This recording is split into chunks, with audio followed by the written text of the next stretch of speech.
When Elena Vale collapsed on a Chicago sidewalk at midnight, 4 months pregnant, starving, abandoned, she never imagined the man who destroyed her life would be the one to save it. Lucien Moreau, the ruthless crime lord she divorced 3 months ago, found her unconscious in the rain, and when he discovered she was carrying his child, something deadly awakened inside him. Because Lucien could lose money, territory, even blood, but he would burn the entire city to ash before losing his family. If you want to see how far this story reaches, hit like and comment your city below. Now let's begin. Rain came down like shattered glass across the neon-soaked streets of Chicago's South Loop, each drop exploding against cracked pavement with the percussion of 1,000 tiny fists. Elena Vale stumbled forward, one trembling hand pressed against the brick wall of a shuttered pawn shop, the other wrapped protectively around the slight swell of her stomach beneath a threadbare coat that had stopped keeping out the cold 2 weeks ago. 4 months pregnant, homeless, starving, the trifecta of hell she never imagined possible when she signed those divorce papers 93 days ago. Her vision blurred at the edges, dark spots blooming like ink stains across her field of view. When was the last time she ate? Yesterday? The day before? Time had become liquid, meaningless, just another thing that slipped through her fingers along with her dignity, her savings, and every foolish hope she'd carried into her marriage. The bus stop bench appeared through the rain like salvation wrapped in peeling green paint. Elena collapsed onto it, her legs finally surrendering to the exhaustion that had been clawing at her bones for weeks. The metal was ice cold through her jeans, but she didn't care anymore. She just needed to sit, just for a minute, just until the world stopped spinning. Her phone, cracked screen, nearly dead battery, showed 11:47 p.m. and 0 missed calls. Not that she expected any. 3 months ago, she had been Elena Moreau, wife of one of Chicago's most feared men, living in a glass penthouse that kissed the clouds. Now she was just Elena Vale again, the frightened girl from nowhere who'd made the catastrophic mistake of falling in love with a monster. The rain intensified, turning the street into a river of reflected neon, red, blue, gold, all bleeding together like wounds that wouldn't close. Elena pulled her coat tighter, even though it did nothing, even though she was already soaked to the bone. She thought about the baby. Always the baby. The tiny life growing inside her that deserved so much better than this. Better than a mother who couldn't afford prenatal vitamins. Better than sleeping in shelters when she could find a bed, or hidden in 24-hour diners when she couldn't. Better than the bone-deep terror that came with not knowing where the next meal would come from. Elena closed her eyes, listening to the rain hammer the plexiglass shelter above her head. She'd tried calling the lawyers 6 times in the past 2 months. The settlement from the divorce was supposed to cover everything: an apartment, medical care, enough money to start over. But every call went to voicemail. Every voicemail went unanswered. And when she finally showed up at the law firm's office, the receptionist looked at her like she was something infectious and said, Mr. Chen was no longer handling her case.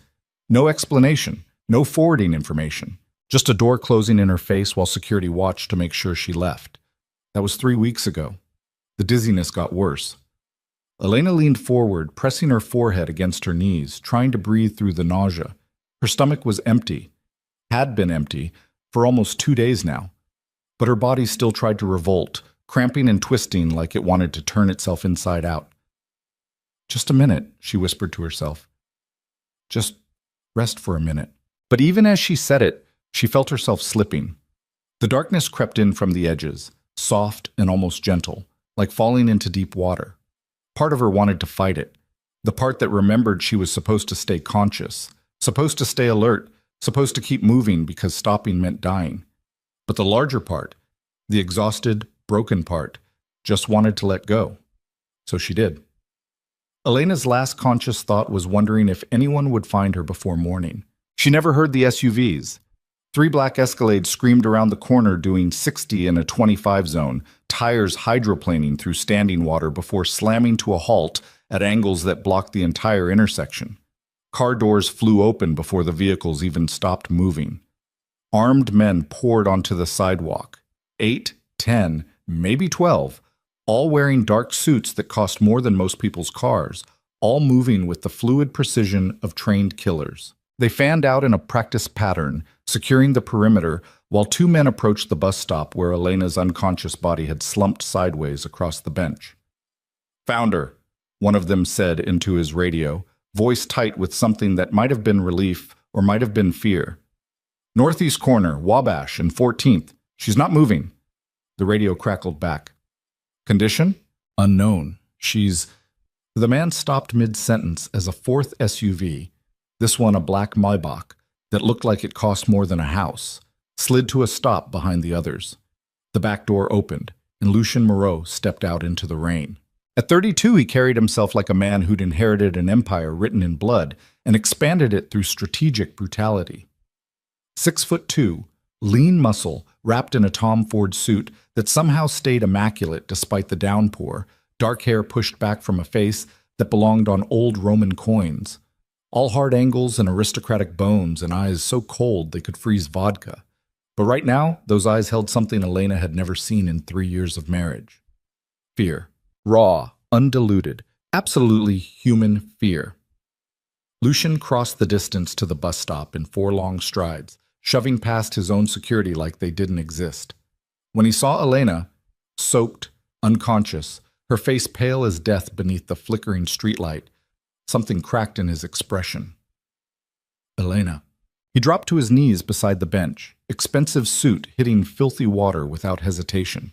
His hands that had killed men, that had signed death warrants, that had built an empire on violence, shook as they reached for her face.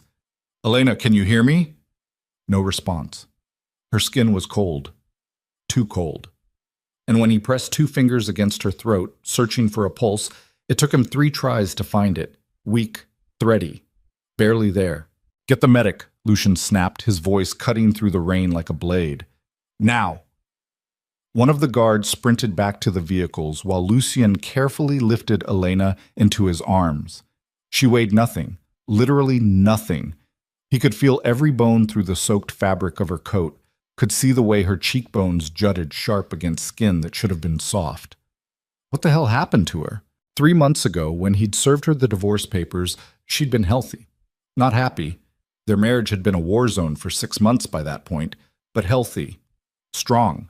The fierce, stubborn woman who'd once thrown a glass of wine in his face during an argument about his business and then kissed him so hard they'd broken a table. This wasn't that woman. This was a ghost. A medic appeared beside him. Marco, one of the best combat trauma specialists money could buy, already pulling equipment from a tactical medical bag. "Lay her down flat," Marco ordered, spreading a waterproof emergency blanket across the bench. "What happened?" "I don't know." Lucien placed Elena on the blanket with a gentleness that contradicted every rumor ever spoken about him. "I just found her like this." Marco worked fast, checking vitals, pupils, pressing a stethoscope against her chest while rain drummed against his shoulders. His expression darkened with each passing second. Severely dehydrated, malnourished, possible hypothermia. He looked up at Lucien. "How long has she been out here?" "I don't know." "Days? Hours?" I said, "I don't know." The words came out sharper than intended, edged with something that sounded like barely contained panic. Marco didn't flinch. He'd worked for Lucien long enough to recognize when the boss was 2 seconds from losing his legendary control. Instead, he pulled out an IV kit, prepping Elena's arm with practiced efficiency. "We need to get her somewhere warm, now. I can stabilize her, but if she's been exposed to these conditions for extended periods—" "The penthouse," Lucien interrupted. "Full medical suite. Have everything ready in 20 minutes. Boss." One of the guards approached cautiously. "The car is—" "I'm riding with her." Lucien gathered Elena back into his arms, ignoring the IV line Marco was trying to secure. "You drive. Marco stays with us. Everyone else follows." Nobody argued. They moved as a unit back to the vehicles, Lucien cradling Elena against his chest like she might shatter if he held her wrong. He slid into the Maybach's back seat, never letting go, while Marco climbed in beside him and the convoy pulled away from the curb. The drive uptown should have taken 30 minutes. They made it in 12. Lucien didn't speak during the ride, didn't take his eyes off Elena's face as Marco worked to get fluids into her system. The IV drip caught the passing streetlights. each drop falling with the regularity of a ticking clock counting down to something neither of them wanted to name. Her lips were cracked and pale, her breathing too shallow. And underneath the grime and rain, Lucien could see the sharp edges of malnutrition carving her face into something almost unrecognizable. "Where were you?" he whispered, knowing she couldn't hear him, saying it anyway. "Where the hell have you been?" The penthouse occupied the top 3 floors of one of Chicago's most exclusive buildings, accessible only by private elevator with biometric security that cost more than most people's annual salary. The doors opened directly into a marble foyer where a full medical team was already waiting. Dr. Sarah Chen, one of the country's top internists, who Lucien kept on permanent retainer, plus 2 nurses and enough equipment to run a small emergency room. "Exam room 2, Dr. Chen directed, her voice calm but urgent. "Let's get her on the monitors." Lucien carried Elena through the penthouse's main living space. Floor-to-ceiling windows overlooking the glittering sprawl of Chicago, furniture that cost more per piece than most cars, art on the walls worth millions. And into the medical suite he'd had installed 2 years ago after a business deal went sideways and left 3 men bleeding in his foyer. The exam room was all sterile white and gleaming steel, more hospital than home. Lucien laid Elena on the bed as gently as he'd ever handled anything in his life, then stepped back to let the medical team work. Dr. Chen moved with the kind of focused efficiency that came from years of emergency medicine, before Lucien had lured her away with an obscene salary and the promise of never having to deal with insurance companies again. She checked Elena's vitals, examined her pupils, ran her hands over Elena's arms and legs while dictating observations to one of the nurses. Severe dehydration, acute malnutrition, signs of exposure. Dr. Chen paused, her hands moving to Elena's abdomen. Her expression shifted. "When did you say you found her?" 40 minutes ago. Why?" Instead of answering, Dr. Chen pulled an ultrasound machine closer to the bed. "I need to check something." Lucien's entire body went rigid. "Check what?" Dr. Chen ignored him, already lifting Elena's soaked shirt to reveal the small swell of her stomach. She squeezed gel onto the ultrasound wand, pressed it against Elena's skin, and turned the monitor so she could see the screen. The room went absolutely silent, except for the beep of the heart monitor. Then, cutting through the quiet like a knife through silk, came another sound. A heartbeat. Fast and strong, and unmistakably not Elena's. Dr. Chen's face did something complicated. Surprise, concern, and carefully controlled professionalism, all fighting for dominance. She adjusted the wand, studying the screen with the kind of intensity that made Lucien's blood run cold. "Mr. Moreau," she said carefully, "were you aware that Elena is approximately 17 weeks pregnant?" The world stopped. Everything. The rain against the windows, the monitors beeping, his own heartbeat, just stopped. Lucien stared at the ultrasound screen, at the grainy black and white image showing a tiny form curled inside Elena's body, too stunned to process what he was seeing. Pregnant. Elena was pregnant. The math hit him like a bullet to the chest. 17 weeks, 4 months, which meant, "It's mine," he heard himself say, voice coming from somewhere far away. "The baby. It's mine." Dr. Chen's expression remained carefully neutral. Based on the timeline, that would be consistent. Lucien couldn't breathe, couldn't think. The room tilted sideways, and he had to grip the edge of the exam table to stay upright. Elena was pregnant with his child, had been pregnant when he divorced her, had been pregnant when she disappeared, had been pregnant while she was out there starving in the rain. "How is she?" The words came out rough, barely controlled. "The baby. How is... Heartbeat is strong," Dr. Chen said, still moving the ultrasound wand, checking angles. "Fetal development appears normal despite the mother's condition. But Mr. Moreau, we need to focus on stabilizing Elena first. The malnutrition is severe. If she's been without adequate food and water for an extended period, fix it." Lucien's voice cut through the clinical explanation like a blade. "Whatever she needs, whatever it costs. I don't care. Just fix it." Dr. Chen nodded once, already turning back to Elena. "Get her on IV nutrition. I want a full metabolic panel, complete blood count, and let's get an OB consult up here within the hour. And somebody get these wet clothes off her before she goes into hypothermic shock." The nurses moved immediately, working with practiced efficiency while Lucien stood frozen beside the bed, still staring at the ultrasound screen where his child's heartbeat pulsed with stubborn persistence. A child. His child. Growing inside the woman he'd divorced to protect. The irony was so vicious it would have been funny if it didn't feel like being skinned alive. One of the nurses gently guided Lucien toward the door. "Sir, we need space to work." He didn't want to leave.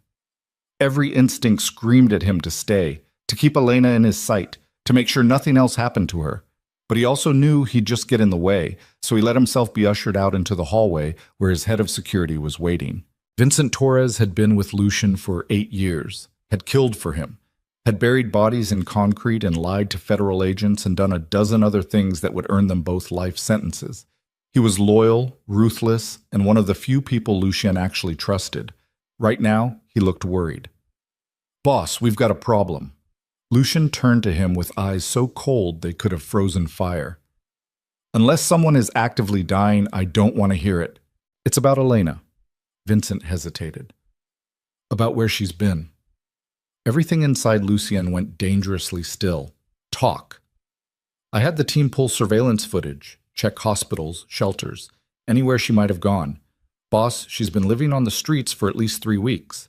Before that, we found records of her staying in various homeless shelters across the city. The hallway temperature seemed to drop 20 degrees. The settlement," Lucien said slowly, "the divorce settlement. She should have had access to—" "That's the problem." Vincent pulled out a tablet, showing financial records that made Lucien's vision go red.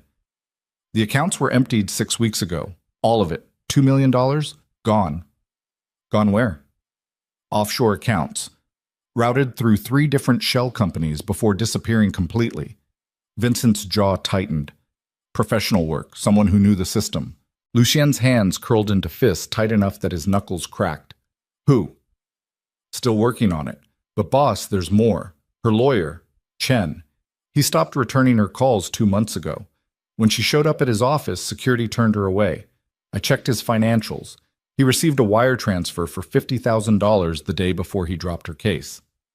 The pieces fell into place with the inexorable precision of bullets loading into a chamber. Someone had stolen Elena's settlement. Someone had cut off her legal support. Someone had made sure she had nowhere to go, no money to survive, no way to fight back. Someone inside his own organization. "Find them," Lucien said, his voice dropping to something barely human. "Every single person involved. I want names, addresses, family members, everything." Vincent nodded once. "What do you want done with them when we find them?" Lucien looked back toward the medical suite where Elena lay unconscious, pregnant with his child. So malnourished her bones showed through her skin. "Nothing yet," he said quietly. "First, I want to know why. I want to know who ordered it and why they thought they could touch what's mine and live." "And then?" Then Lucien smiled, and it was the kind of smile that made hardened killers nervous. "Then I'm going to teach this city what happens when you make me angry." Inside the medical suite, Elena's eyes fluttered open. The ceiling was white, expensive white, the kind of white that came from Italian marble and custom paint jobs, and money so old it didn't need to prove anything. She knew that ceiling. Panic hit like ice water. Elena tried to sit up, but her body refused to cooperate. Everything hurt. Her head, her stomach, her arms where IV lines pulled at her skin. Monitors beeped around her in sterile rhythm. The smell of antiseptic filled her nose. "Easy." Dr. Chen appeared in her field of vision, pressing a gentle hand against her shoulder. "Don't try to move yet. You've been through a lot." Elena's voice came out as a croak. "Where?" "You're safe. That's what matters right now." Safe. The word was a joke. There was no such thing as safe in Lucien Moreau's world. "The baby." Elena's hand shot to her stomach, finding the small swell still there beneath a hospital gown she didn't remember putting on. "Is the baby a sauce?" "The baby is fine," Dr. Chen assured her, her professional mask slipping just enough to show genuine relief. "Strong heartbeat, normal development. You got very lucky, Elena." "Lucky." "Another joke." Elena closed her eyes, trying to piece together fragmented memories. The bus stop, the rain, the darkness swallowing her whole. And then, nothing. Just a blank space where consciousness should have been. "How did I get here?" Dr. Chen hesitated, exchanging a glance with one of the nurses. Mr. Moreau found you. He brought you here personally. The room tilted. No. Elena shook her head, ignoring the way it made the world spin. No, that's not... He can't. We're divorced. Perhaps you should discuss that with him directly. Dr. Chen checked one of the monitors, adjusting the IV drip. He's right outside. Would you like me to? No. The word came out sharp, desperate. I don't want to see him. I need to leave. I need to... Elena. Dr. Chen's voice went firm. The kind of firm that came from years of dealing with difficult patients. You're severely malnourished, dehydrated. If you'd been out there much longer, you and the baby both could have died. You're not going anywhere until you're stable. You don't understand. Elena tried again to sit up, and this time made it halfway before dizziness forced her back down. He's dangerous. I can't be here. I can't... The door opened, and Lucien walked in. He'd changed clothes, the soaked suit replaced with black slacks and a crisp white shirt rolled up at the sleeves. But he still looked like something carved from ice and violence. His dark eyes locked onto Elena with an intensity that made her breath catch.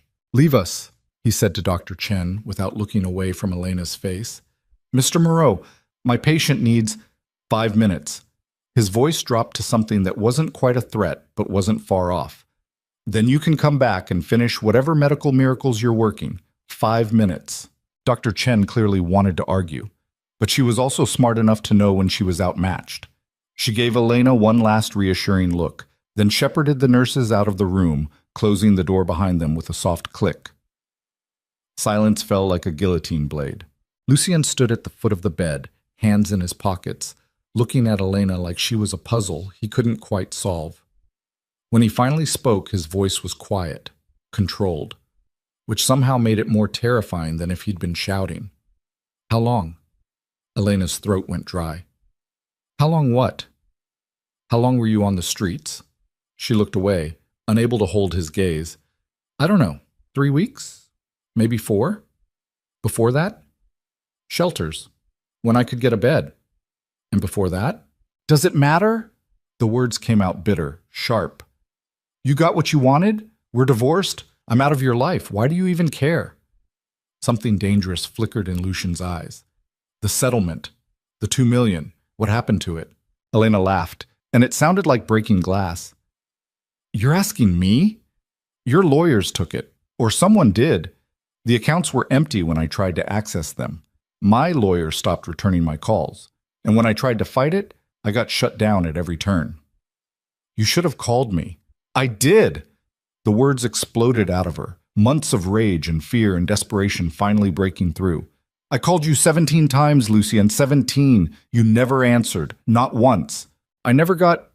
He stopped mid-sentence, his expression going very still. Show me your phone. What? Your phone. Show it to me. Elena wanted to refuse, wanted to tell him to go to hell and leave her alone and stop looking at her like she mattered when they both knew she didn't. But something in his voice made her reach for the plastic bag on the bedside table where her belongings had been stored. Her phone was barely functional, the cracked screen held together with tape, but it still turned on. She pulled up the call log with shaking hands and held it out. Lucien took it, scrolling through the list of outgoing calls, all to his number, all marked as completed, all showing duration times of 30 seconds to a minute. But he'd never received a single one. His jaw tightened. These went to voicemail. No, they didn't. Someone answered. A man. He said you were busy. He said you'd call back. Elena's voice cracked. You never did. Lucien's grip on the phone tightened until Elena heard the screen crack further. What did he sound like? This man who answered. I don't know. Professional? Cold? He had an accent? Maybe Eastern European? Dmitri? Elena blinked. Who? But Lucien wasn't talking to her anymore. He was already moving toward the door, pulling out his own phone, his entire body radiating the kind of cold fury that preceded violence. He stopped at the threshold, looking back at her one last time. You're staying here, he said flatly, under guard, under medical supervision, and you're not leaving until I find out exactly who tried to kill my child. Lucien. But he was already gone, the door closing behind him with terrible finality. Elena lay back against the pillows, heart pounding, trapped in the glass tower she'd once called home, trapped with the man who destroyed her, who saved her, who now knew she was carrying his child, and God help anyone who'd tried to take that away from him. The penthouse was silent in the way expensive places always were. Soundproofed walls swallowing every noise until even breathing felt too loud. Elena lay in the medical suite bed, watching dawn break over Chicago through floor-to-ceiling windows that turned the city into a watercolor painting of gold and shadow. The IV drip in her arm had been going for 6 hours now.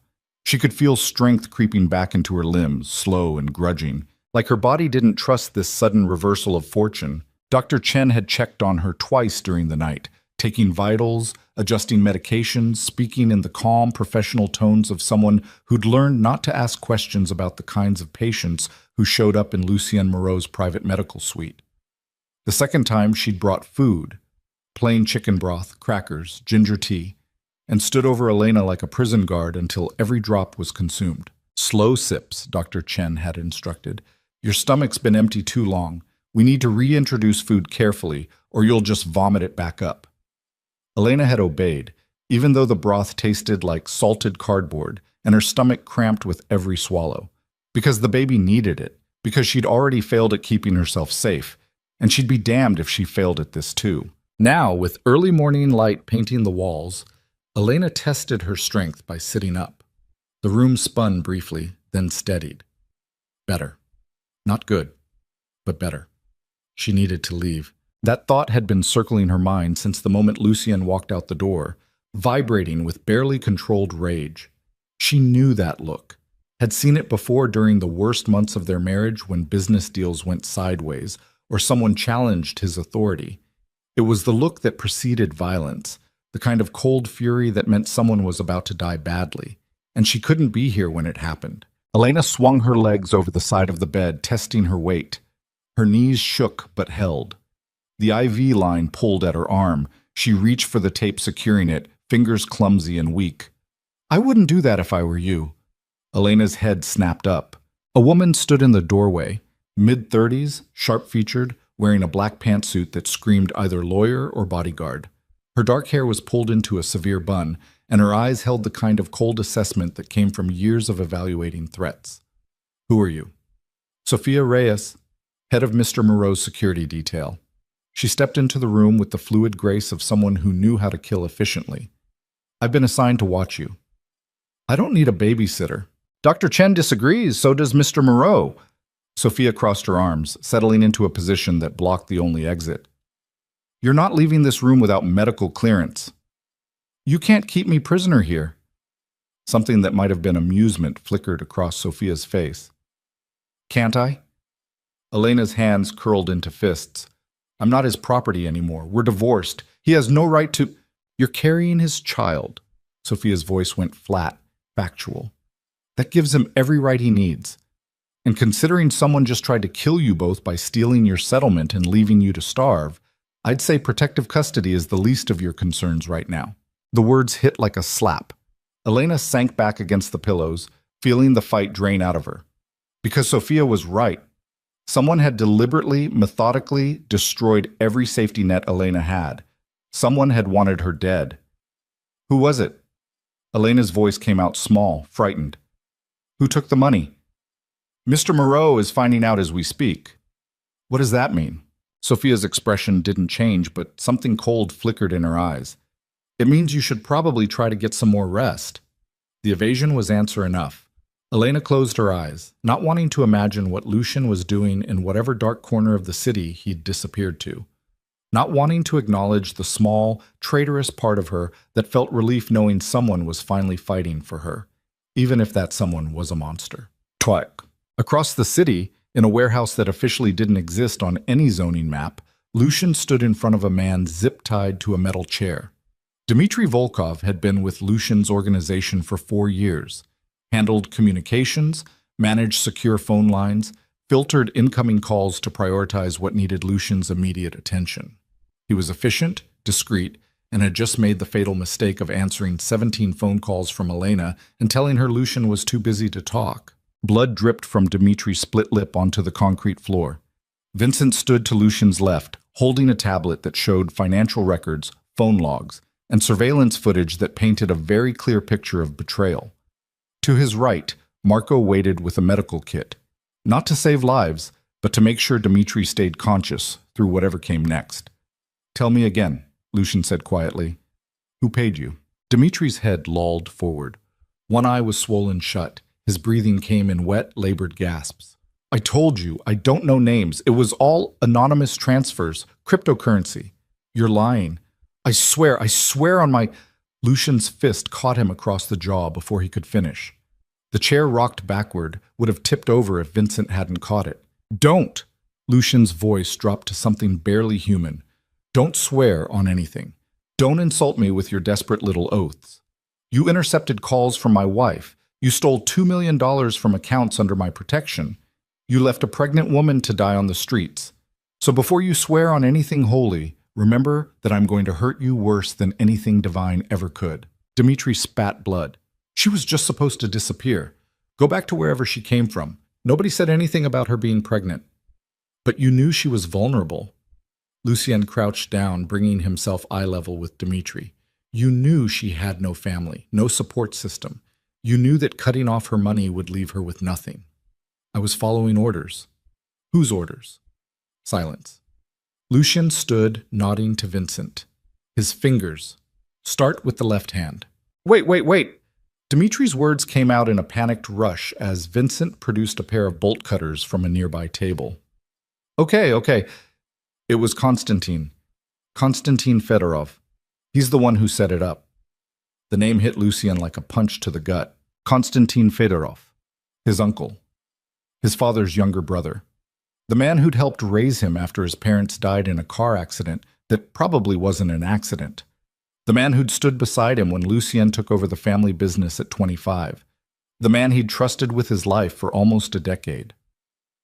"You're lying." "I'm not. I swear. Check the accounts. The shell companies. They all trace back to businesses Konstantin controls." Dmitri was crying now, tears mixing with blood. "He said you were getting weak. Said Elena was making you soft. Said the organization needed leadership that understood the stakes." Vincent's jaw tightened. "Boss." "I know." Lucian's voice came out dead, empty. "I know." He'd suspected. Of course he had. You didn't survive in this world without developing a sixth sense for betrayal. But suspecting and knowing were two very different things. Suspicion left room for doubt, for reconciliation, for the possibility of being wrong. Knowing meant war. "What about the lawyer?" Lucien asked. "Chen." "Who got to him?" "Konstantin handled that directly. Paid him off. Threatened his family. Standard intimidation." Dmitri's words tumbled out faster now, desperate to prove his usefulness. "There are others too, people in your organization. Konstantin's been building a faction for months. He's planning what?" Dmitri hesitated. Vincent stepped forward with the bolt cutters. "A coup!" The word exploded out of Dmitri like a confession ripped from his soul. "He's planning a coup.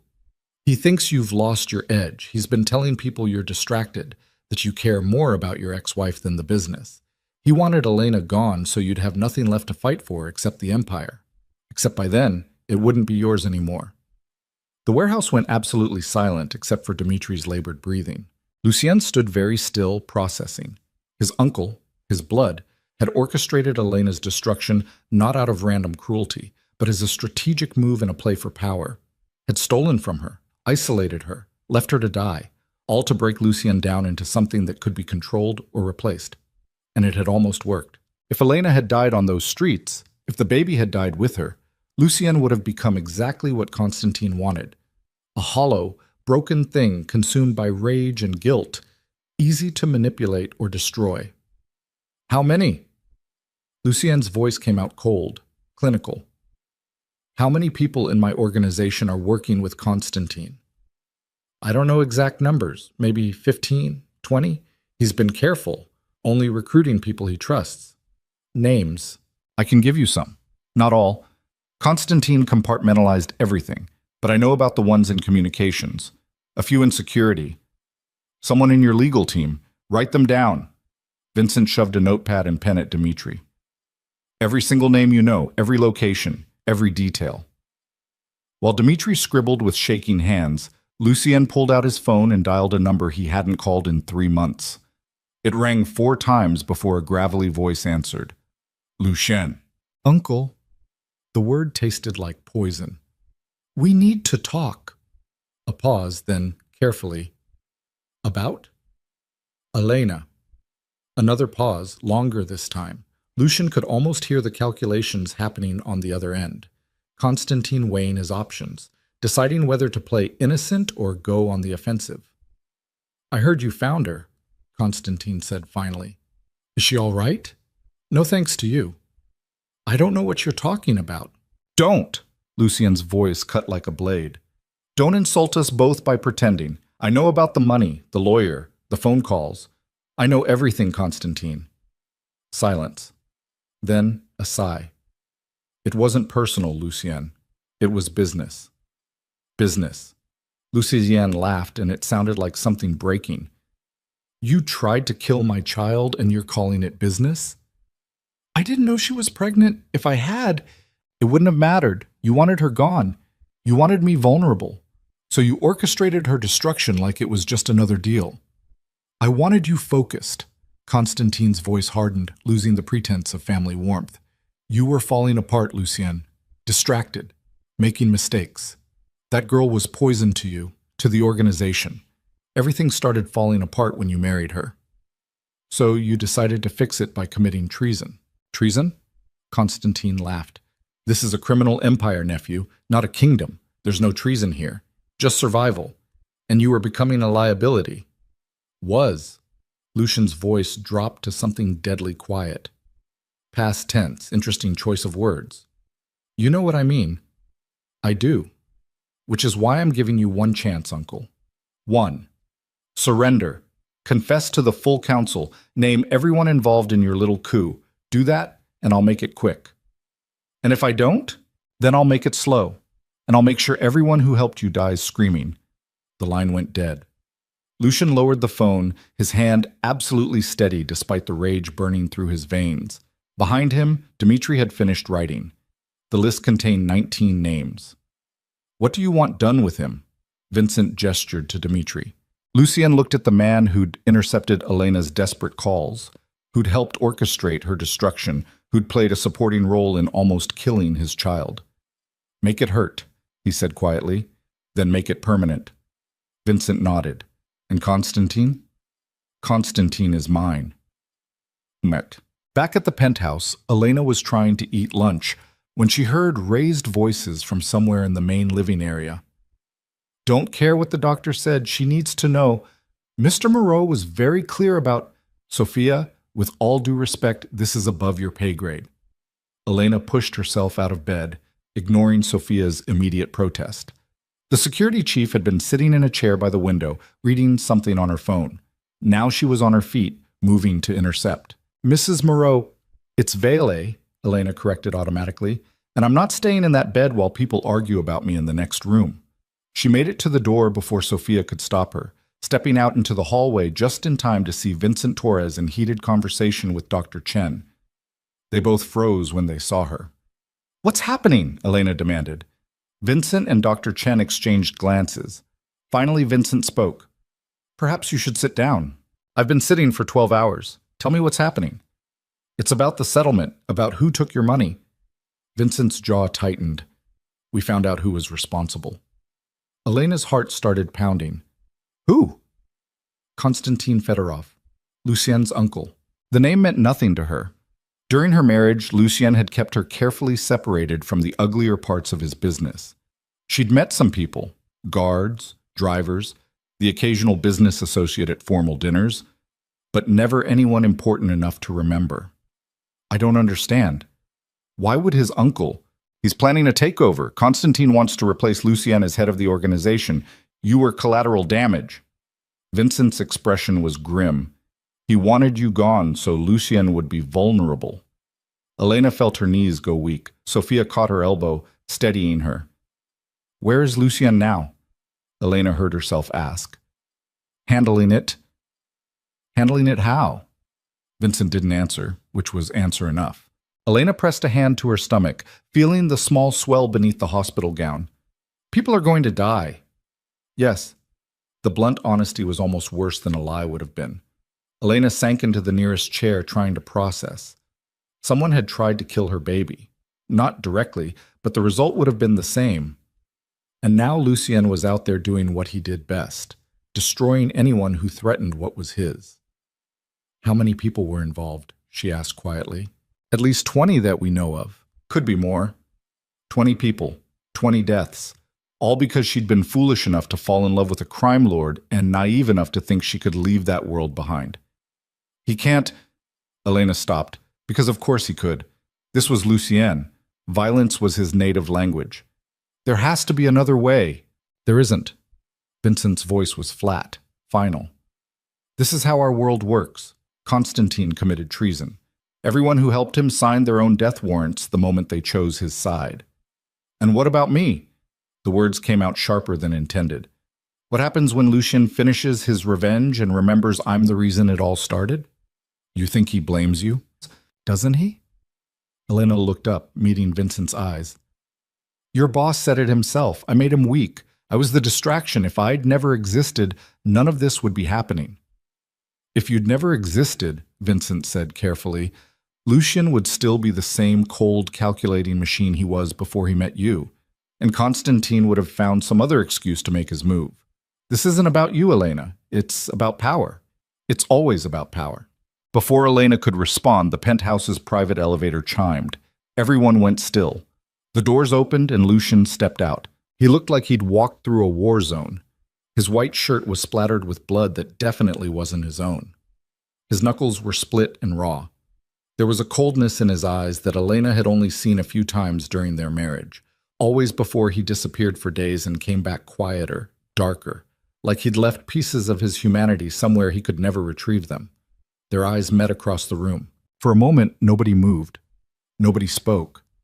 The air felt thick enough to choke on. Then Lucien crossed the distance between them in 3 long strides, dropping to his knees in front of Elena's chair with the kind of surrender that didn't match anything she knew about him. Are you all right? His hands hovered near her face, not quite touching, like he was afraid she'd shatter. Did Dr. Chen clear you? Are you... I'm fine. Elena's voice came out steadier than she felt. The baby's fine. We're both fine. Something in his expression cracked. Relief, maybe. Or fear. Or some terrible combination of both. Lucien. She forced herself to meet his eyes. Vincent told me. About your uncle. About the coup. His jaw tightened. You don't need to worry about that. Don't I? 20 people are going to die because of me, not because of you. His voice went hard. Because they chose treason. Because they tried to hurt you and our child. This isn't your fault, Elena. Isn't it? She pulled back, putting distance between them. Be honest with me. For once, just be honest. Did I make you weak? Did our marriage compromise you? Lucien stood, turning away from her. He walked to the windows, looking out over the city like he could find answers written in the skyline. Yes, he said finally. The word hit like a bullet. You made me weak, Lucien continued, his voice quiet but clear. You made me care about something besides power and survival. You made me want things I had no business wanting, a normal life, a family, some kind of future that didn't end in blood. He turned back to face her. So yes, Elena, you made me weak, and Constantine saw it, and he exploited it. Elena felt tears burning behind her eyes. Then why bring me back here? Why not just let me disappear like he wanted? Because I'd rather be weak and have you than strong and empty. The words came out rough, like they were being torn from somewhere deep inside him. Because the moment I saw you unconscious on that bench, I realized I'd made a mistake. I divorced you to protect you, but all I did was leave you vulnerable to the same people I was trying to shield you from. So this is guilt, Elena said bitterly. You're keeping me here out of guilt. I'm keeping you here because you're pregnant with my child, because someone tried to kill you both, and because... He stopped, jaw clenching. Because what? Because I still love you. The confession came out quiet, almost broken. I never stopped. I just convinced myself that loving you was selfish, that keeping you close would get you killed. Turns out, pushing you away almost accomplished the same thing. Elena's hands shook. She pressed them against her stomach, feeling the small life growing there. The baby that had survived starvation, exposure, and deliberate cruelty. The baby that was half her and half the man currently looking at her like she was the only thing keeping him human. "I don't know if I can do this again," she whispered. "Trust you. Trust that you won't just push me away the moment things get dangerous." "Things are always dangerous. That's never going to change." "I know, which is why I can't—" "I'm not asking you to decide right now." Lucian crossed back to her, crouching down so they were eye level. "I'm asking you to stay. Let me protect you. Let me take care of you and the baby. And when this is over, when Constantine and everyone who helped him are gone, then you can decide." "Decide what?" "Whether you want to give us another chance, or whether you want to take the settlement you should have had and build a life somewhere far away from all this." Elena searched his face, looking for lies, for manipulation, for any sign that this was just another chess move in whatever game he was playing. But all she saw was exhaustion, desperation, and something that looked dangerously like hope. "And if I choose to leave?" she asked quietly. "After all this, what then?" Pain flickered across his expression. "Then I let you go. No tricks, no interference, just a clean break. You and the baby, safe and provided for." "You'd give up custody? Just like that?" "I'd never give up my child." His voice hardened. "But I'd work out an arrangement that didn't trap you in this world. Visits, video calls, whatever you'd allow that would let me be a father without forcing you to be part of this life." It sounded reasonable, rational, almost too good to be true, which meant it probably was. But Elena was tired. Tired of running, tired of being afraid, tired of trying to survive on nothing but stubborn pride and increasingly desperate prayers to a universe that seemed determined to grind her into dust. "Okay," she heard herself say, "I'll stay. For now." Relief flooded Lucian's face. He reached for her hand, then stopped, like he wasn't sure he had the right to touch her anymore. Elena made the decision for him, placing her hand in his. His fingers closed around hers, warm and solid, and stained with someone else's blood. Meg. 3 days passed in strange, suspended tension. Elena stayed in the penthouse's guest wing, not the master suite she'd once shared with Lucian, but a smaller, sun-filled room with its own bathroom and sitting area. Dr. Chen visited twice daily, monitoring her recovery, adjusting her nutrition plan, running ultrasounds to make sure the baby was thriving despite everything. The baby was fine, growing, strong. Elena tried not to think too hard about what that meant. Lucien was gone more often than not, disappearing for hours at a time and returning with that same cold, distant look that meant someone had died on his orders. He never told her details, and she never asked. But she saw it in the way his security team moved through the penthouse. Tighter formations, more weapons visible. An atmosphere of siege readiness that hadn't been there during their marriage. The war had started. On the third night, Elena woke to the sound of shouting. She sat up in bed, heart pounding, trying to orient herself. The penthouse was dark except for the city lights filtering through the windows. The shouting came from somewhere deeper in the apartment. Lucien's office, maybe. She shouldn't investigate. She should stay in bed, stay safe, stay out of whatever violent business was unfolding in the next room. But she'd never been good at following her own sensible advice. Elena pulled on a robe and padded barefoot into the hallway. The shouting got louder as she approached Lucian's office. She could make out individual voices now. Lucian's cold and controlled, Vincent's urgent and warning, and a third voice she didn't recognize. "Can't keep doing this, Lucien. The council is getting nervous." "The council can be nervous. I'm cleaning house." "You're starting a war. Constantine has support, real support. If you push too hard, if I don't push hard enough, he wins. Is that what you want, Marcus?" "I want stability. I want the organization intact when this is over." "The organization will be intact, just with different people running it." Elena reached the office door, which stood slightly ajar. Through the gap, she could see Lucien standing behind his desk, still wearing a blood-stained shirt. Vincent was there too, along with 2 other men she didn't recognize. "You're being reckless," the man called Marcus said. "This obsession with protecting your ex-wife. Careful. Lucien's voice dropped to something deadly. Very careful how you finish that sentence. I'm just saying, maybe Constantine had a point. Maybe you are distracted. Maybe Lucien moved faster than Elena could track. One moment he was behind the desk. The next, he had Marcus slammed against the wall, one hand wrapped around his throat. Finish it, Lucien said quietly. I want to hear you say it. Marcus choked, face going red. I wasn't. You weren't what? Suggesting I'm compromised? Suggesting Elena is a weakness? Suggesting I should have let her die? Lucien's grip tightened. Because if that's what you're suggesting, Marcus, then maybe you're on the wrong side of this coup. Boss. Vincent stepped forward, hand on Lucien's shoulder. He's not worth it. We need him for the council vote. For a long moment, Lucien didn't move. Then, slowly, he released Marcus, letting the man slide down the wall, gasping for air. Get out, Lucien said. And when you cast your vote at the council meeting, remember that I'm the one keeping this organization from tearing itself apart. Not Constantine. Me. Marcus scrambled for the door, not bothering to hide his fear. He shoved past Elena without even seeing her, too focused on escape to register her presence. The other man, Poirot, younger, with sharp features and calculating eyes, glanced at Elena, then back at Lucien. We'll talk tomorrow, he said carefully, after you've had time to cool down. He left more slowly, nodding to Vincent on his way out, which left just Lucien, Vincent, and Elena standing in the charged silence. Lucien saw her first. Something in his expression shifted, the cold mask cracking just enough to show exhaustion underneath. How long have you been standing there? Long enough. Elena stepped into the office, wrapping her arms around herself. Who was that?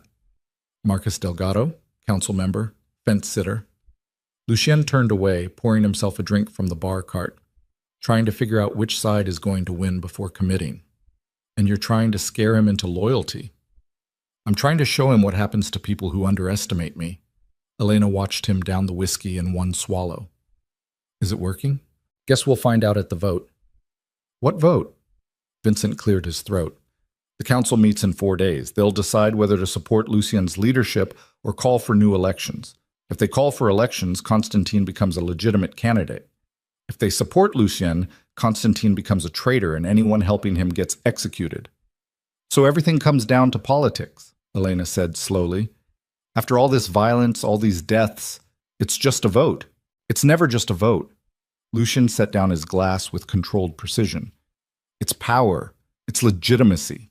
It's the difference between me being the rightful head of this organization or becoming the same kind of traitor I'm hunting.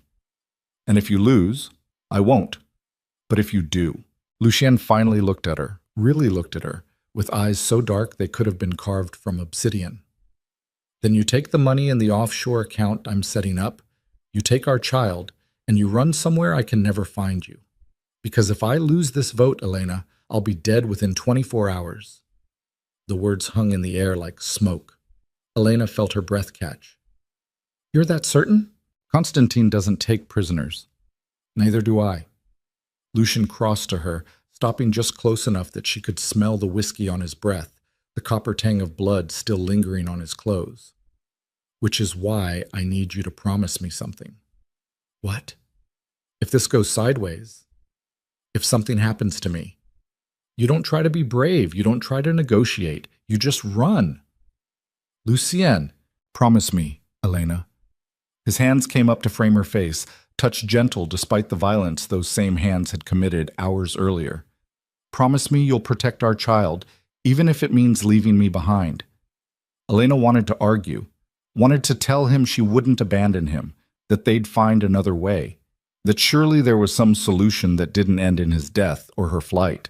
But she'd been in his world long enough to know those were fairy tale endings. This world didn't do happy. It did survival. I promise, she whispered. Lucien's thumb traced her cheekbone, the gesture almost unbearably tender. Then he pulled away, the mask sliding back into place. Vincent will take you back to your room. I can walk myself. Vincent will take you. Not a request. I have work to do. Elena wanted to protest, wanted to demand he stop shutting her out, wanted to scream that she was tired of being protected like some fragile thing that might shatter. But the look in his eyes stopped her. He was already shutting down, already compartmentalizing, already becoming the cold, ruthless creature that could sentence men to death without flinching. And she couldn't reach that version of him. Nobody could. So she let Vincent guide her back to her room, let him check the locks and sweep for threats, let him treat her like the precious cargo she'd somehow become in this insane war. But sleep didn't come. Elena lay in bed, one hand on her stomach, feeling the baby move for the first time. Just a flutter, barely there, but unmistakably real. Life, growing inside her. Life that depended on her making the right choices. And tomorrow, she would have to decide if staying in Lucien's world was the right choice, or if protection and violence and blood-soaked love were just different forms of destruction. Psych. The next morning, Elena woke to find Sophia waiting outside her door with a garment bag. "What's this?" "Mr. Moreau requested you have appropriate clothing." Sophia's expression gave nothing away. "He'd like you to join him for breakfast." Elena took the garment bag warily. Inside was a simple but expensive maternity dress in deep blue, still bearing designer tags. Shoes, a cashmere wrap, the kind of clothes she used to wear when she was Mrs. Moreau. She wanted to refuse, wanted to tell Sophia to take the expensive gifts back to wherever they came from and inform Lucien that she wasn't a doll to be dressed up. But the clothes she'd been found in were gone, destroyed probably, too filthy to salvage. And the hospital gown was hardly appropriate for whatever conversation Lucien wanted to have. So she showered, dressed in the two soft fabrics that smelled like new money, and let Sophia escort her to the penthouse's formal dining room. Lucien was already there, seated at the head of a table that could easily accommodate 12. He'd changed clothes, dark slacks, black button-down, no tie, and looked almost normal if you didn't notice the fresh bruises on his knuckles or the exhaustion carved into the lines around his eyes. "Sit," he said, gesturing to the chair beside him, not at the other end of the table, like they'd done during the worst parts of their marriage. Beside him. Elena sat. A woman in chef's whites appeared with plates, eggs, toast, fruit, yogurt, all carefully arranged and appropriately portioned for someone recovering from malnutrition. "Eat," Lucien instructed. "Dr. Chen will have my head if you skip meals." Elena picked up her fork, more out of habit than hunger. "You wanted to talk." "I wanted to see you." He took a sip of coffee. "It's been 3 days. We've barely spoken." "You've been busy." "Killing traitors." "Yes." No apology in his voice, no shame. "But that doesn't mean I haven't been thinking about you." Elena ate a bite of eggs. They tasted like ash. "What happens at this council meeting?" "I present evidence of Constantine's treason. The council votes on whether to support my continued leadership or call for elections. And if they call for elections, then Constantine and I both make our case for why we should lead the organization. It becomes a political campaign. Could take weeks, could turn into civil war. And if they support you, then Constantine is officially declared a traitor. His assets are seized, his allies are given the chance to denounce him or die with him." Lucien set down his coffee cup. "It becomes very simple, very fast." "Simple," Elena repeated. "You make it sound clean." "It won't be clean, but it will be final." She looked at him, really looked at him, seeing the man beneath the monster for the first time in months. He looked tired, more tired than she'd ever seen him, like carrying the weight of an empire built on violence was finally crushing him into something he didn't want to be. "Do you ever regret it?" she asked quietly. "This life, this world, all of it." Lucien was silent for a long moment, then, "Every day." The honesty surprised her. "But regret doesn't change anything," he continued. "This is who I am, what I am. I can wish I was someone different, someone better, but wishing doesn't rebuild the world from scratch." "So you're just trapped." "We're all trapped, Elena. You, me, everyone in this organization. We're all trapped by choices we made years ago, by violence that demands more violence, by a system that doesn't forgive weakness." He turned to face her fully. "The only question is whether we're trapped alone or trapped together." "That's not a real choice. It's the only choice I have left to offer you." Elena set down her fork, appetite gone. What if I don't want either option? What if I want something completely different? Then tell me what it looks like, and I'll move heaven and earth to give it to you. I want normal. The words came out fierce, desperate. I want a life where my child doesn't grow up surrounded by armed guards and blood money. I want to not be afraid every time you leave the apartment that you won't come back.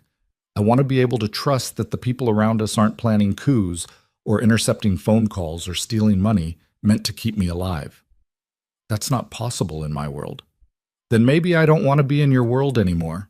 The words hung between them like a grenade with the pin pulled. Lucien's expression went very still. You're leaving. I don't know. Elena pressed a hand to her stomach. I don't know what I'm doing. I just know I can't keep living like this, waiting for the next disaster, the next betrayal, the next time someone decides I'm a useful target. I can protect you. Protect. You couldn't protect me from your own uncle. The words exploded out of her, months of fear and anger finally breaking through. You divorced me to keep me safe, and I ended up starving on the streets. You brought me back here to protect me, and now there's a price on your head. Everything you do to keep me safe just makes me a bigger target. Lucien flinched like she'd slapped him. So tell me, Elena continued, voice shaking, how is staying here any different from waiting for the next person who wants to hurt you to decide I'm the easiest way to do it? Because this time, I'll see it coming. Will you? You didn't see Constantine coming. You didn't see the coup. You didn't know your own people were working against you. That won't happen again. How can you possibly promise that? Because I'll burn this entire organization to the ground before I let anyone hurt you again. The words came out savage, raw.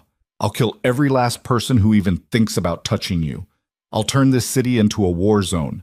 I'll become exactly the monster everyone already thinks I am. Whatever it takes, Elena. Whatever it fucking takes. The silence that followed was deafening. Elena stared at him, seeing the truth written all over his face. He meant it. Every word. He would absolutely destroy everything he'd built, everything he'd become, if it meant keeping her and their child safe. And that terrified her more than anything else. Because a man willing to burn the world for you was also a man capable of burning you when the world inevitably fought back. I need air, she whispered, pushing back from the table. Elena, don't. Just don't. She fled the dining room before he could stop her, before she could see the devastation in his eyes, before she could make the mistake of staying when every instinct screamed that loving Lucien Moreau was choosing beautiful destruction over ugly survival. Sophia followed at a discreet distance as Elena made her way through the penthouse to the private terrace that wrapped around the entire floor. The morning air was cold, sharp, clearing her head like a slap. Chicago spread out below her in all directions. Millions of people living normal lives, having normal problems, building futures that didn't require armed guards and blood oaths and council votes to determine whether they lived or died. She wanted that.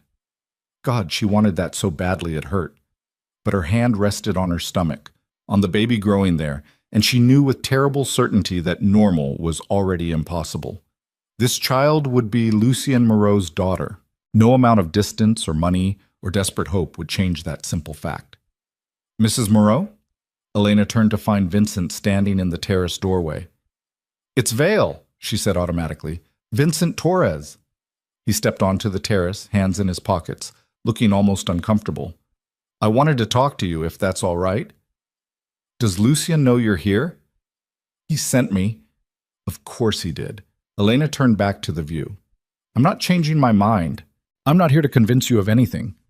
Vincent came to stand beside her, close enough to talk, but not so close as to feel threatening. I'm here to tell you something Lucien won't say himself. What's that? He's scared. Elena laughed bitterly. Lucien doesn't get scared. He's terrified. Vincent continued like she hadn't spoken. I've worked for him for 8 years. I've seen him face down cartels, negotiate with sociopaths, walk into situations where death was guaranteed, and come out the other side covered in blood and smiling. I've never seen him scared. Not once. Until now. Until you. Vincent's voice was quiet. He thinks he's going to lose you, and that scares him more than any bullet ever could. Good. Maybe he should be scared. Maybe. But I need you to understand something, Elena. The man you married, the one who divorced you to protect you, He was trying to do the right thing. He was trying to give you a life free from all this. Vincent gestured at the city below them. It didn't work, obviously, but the intention was real. Intention doesn't mean much when I ended up homeless and pregnant. No, it doesn't. Vincent was quiet for a moment. But here's what you need to know. Lucien is about to fight the biggest battle of his life. In 4 days, the council votes. And if they don't support him, if Constantine wins, then everyone in this building becomes a target, including you, including your baby. Elena's blood went cold. You're saying I'm safer with him. I'm saying you're already in this whether you want to be or not. The moment Constantine found out you were pregnant, the moment he decided to use you as a weapon against Lucien, you became a permanent part of this war. Running won't change that. Distance won't change that. The only thing that changes anything is making sure Lucien wins. And if he loses? Vincent's expression went hard. Then we all die. Simple as that. He left her alone on the terrace, the weight of his words settling over her like a burial shroud. Elena stood there for a long time, watching the sun climb higher over Chicago, watching the city wake up and go about its business, while she tried to figure out how to survive in a world where love and violence were so tangled together she couldn't tell them apart anymore.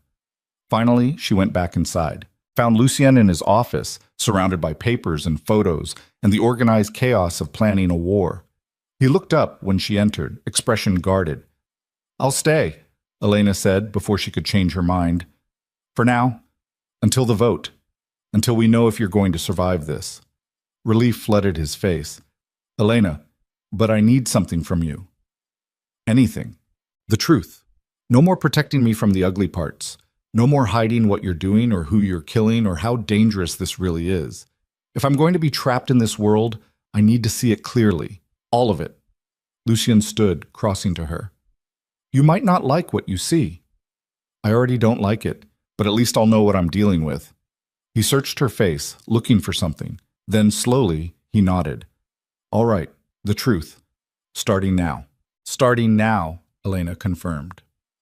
And that night, after dinner, Lucien took her down to the basement level of the building where he kept the parts of his empire that couldn't exist in daylight. He showed her the interrogation rooms, the holding cells, the places where people disappeared and never came back. He showed her security footage of Constantine meeting with his allies, planning their coup, laughing over drinks while discussing the best ways to eliminate Lucien. He showed her the list of names, 23 people now, not 19, all marked for death. And then, in the cold light of the basement's main holding area, he showed her Dmitri, or what was left of him. The man who'd intercepted Elena's calls was barely recognizable, broken, bleeding. Still technically alive, but only because Lucien hadn't given the order to finish it yet. "This is what I am," Lucien said quietly, standing beside Elena while she stared at the broken thing that used to be human. "This is what I do to people who hurt you. I don't feel bad about it. I don't lose sleep. I just make sure they suffer enough that everyone else thinks twice before trying again." Elena couldn't look away, couldn't process, couldn't reconcile the gentle way Lucien touched her with the brutality on display. "Say something," Lucien said. Elena turned to him, seeing him truly for the first time since they'd met. Monster, protector, lover, killer. All of it true. All of it real. All of it wrapped up in one impossibly complicated man who was staring at her like her opinion mattered more than anything else in the world. "I understand," she whispered. And the truly terrifying thing was, she did. She understood that in Lucien's world, mercy was weakness. Hesitation was death. And the only way to survive was to be more ruthless than everyone else. "I won't ask you to forgive me," Lucien said, "for being what I am, for doing what I do. But I need you to understand that every violent thing I've ever done, I did to protect something. Territory, power, family. And now you and our child. I know. And you're still staying?" Elena looked back at Dmitri one last time, then at the man she'd once loved enough to marry, the man she was choosing to stay with despite everything. "I'm still staying," she confirmed. Lucien exhaled like he'd been holding his breath. Then he took her hand and led her back upstairs, away from the darkness, back into the false light of the penthouse, where they could pretend for a few more days that love was enough to survive the coming war. But that night, alone in her room, Elena finally understood the truth. She wasn't staying because she trusted Lucien to protect her. She was staying because she'd already crossed the line. Because seeing Dmitri broken and bleeding should have horrified her, should have sent her running, should have been the final proof that this world would destroy her. Instead, all she felt was cold satisfaction. The man who'd helped steal her future, who'd listened to her desperate calls and lied, who'd played a role in almost killing her baby, was suffering. And she was glad. That realization terrified her more than anything else. Because if she could feel that way about Dmitri, what did that say about who she was becoming? What did that say about the mother she would be? And as she drifted off to sleep with those questions circling her mind like vultures, Elena understood with terrible clarity that she'd already become exactly what Constantine had feared. Not a weakness in Lucian's armor, but another weapon in his arsenal. One he would use without hesitation. One she would let him use. Because in the end, survival meant choosing violence over virtue. And she'd already made her choice. The council meeting was scheduled for 8 p.m. on Thursday at a location that changed 3 times in the 48 hours leading up to it. Standard security protocol, when half the organization was trying to kill the other half. The final location, a private club in the financial district that Lucien's family had owned since the 1950s, was chosen 6 hours before the meeting and communicated only to verified council members through encrypted channels that Vincent personally controlled. Elena wasn't supposed to attend. Lucien had made that crystal clear over breakfast the morning of the vote, his voice carrying that particular edge that meant the decision wasn't up for negotiation. You stay here. Sophia and a full security team stay with you. If anything goes wrong, you run, Elena finished, reciting the plan he'd drilled into her head for 3 straight days. I know, you've told me 100 times. I'm telling you 101. Lucien set down his coffee cup with controlled precision. Because if the vote goes sideways, if Constantine makes a move during the meeting, this building becomes the safest place in Chicago. It's fortified, armed, stocked for a siege. You stay here no matter what. And what about you? I'll handle myself. Elena watched him adjust his tie in the reflection of the window. Charcoal suit, black shirt, no jewelry except the watch his father had left him. He looked like what he was. A man preparing for war while wearing the costume of civilization. How many people will be there? She asked. 13 council members, plus Constantine and me. Security teams outside, but not in the room. Old rules. When council meets, everyone comes unarmed and alone. Keeps things civilized. Civilized, Elena repeated. Right, because everything about this is civilized. Lucien turned to face her, and for just a moment the mask slipped. She saw exhaustion, fear, and something that looked dangerously like goodbye. If this goes wrong, he said quietly, Vincent has instructions, offshore accounts, new identities, safe houses in 3 different countries. He'll get you and the baby somewhere Constantine can never find you. Stop! Elena stood, crossing to him. Stop talking like you're already dead. I'm being realistic. You're being fatalistic. She placed a hand on his chest, feeling his heartbeat through the expensive fabric. You're going to walk into that room. You're going to present your evidence. The council's going to vote in your favor because they're too smart to back a traitor. And then you're going to come home. Elena, shit! That's what's going to happen, Lucien, because the alternative is unacceptable. He looked at her for a long moment, then pulled her close, wrapping his arms around her with a gentleness that contradicted everything else about him. His lips brushed her forehead. I love you, he whispered. I need you to know that, whatever happens, whatever you think of me after today, I love you. Elena's throat tightened. I know, and I'm sorry. For all of it. For bringing you into this world. For not protecting you better. For being too broken to give you the life you deserve. Lucien, let me finish. His arms tightened around her. You're the best thing that ever happened to me. You and our daughter. And if I don't make it through tonight, I need you to tell her that. When she's old enough to understand, tell her that her father wasn't a good man, but he loved her mother more than anything in this world. Tears burned behind Elena's eyes. You're going to tell her yourself. Maybe. He pulled back, looking at her like he was trying to memorize every detail. But just in case. Then he kissed her, slow and deep and desperate. like he was trying to pour everything he couldn't say into that one point of contact. When he finally pulled away, Elena could taste salt. Didn't know if it was from her tears or his. "Stay safe," Lucien Yen said. "No matter what you hear, no matter what anyone tells you, you stay in this building until Vincent gives you the all clear." "I will. Promise me." "I promise." He studied her face one more time, then turned and walked out of the penthouse without looking back. Elena stood in the empty apartment, listening to the elevator doors close, feeling like she'd just watched him walk toward a firing squad. Sophia appeared in the doorway. "He'll be fine. Lucien always comes out on top." "Does he?" Elena wrapped her arms around herself. "Or does he just survive while everyone around him burns?" Sophia didn't answer, which was answer enough. The hours crawled past like dying things. Elena tried to read, couldn't focus, tried to eat dinner, couldn't stomach more than a few bites. Ended up pacing the penthouse like a caged animal while Sophia watched with the patient wariness of someone used to managing people in crisis. At 7:30, Vincent called to confirm they were en route to the meeting location. At 7:45, he called again to confirm they'd arrived and were conducting security sweeps. At 8 p.m. exactly, when the meeting was supposed to start, Elena's phone rang.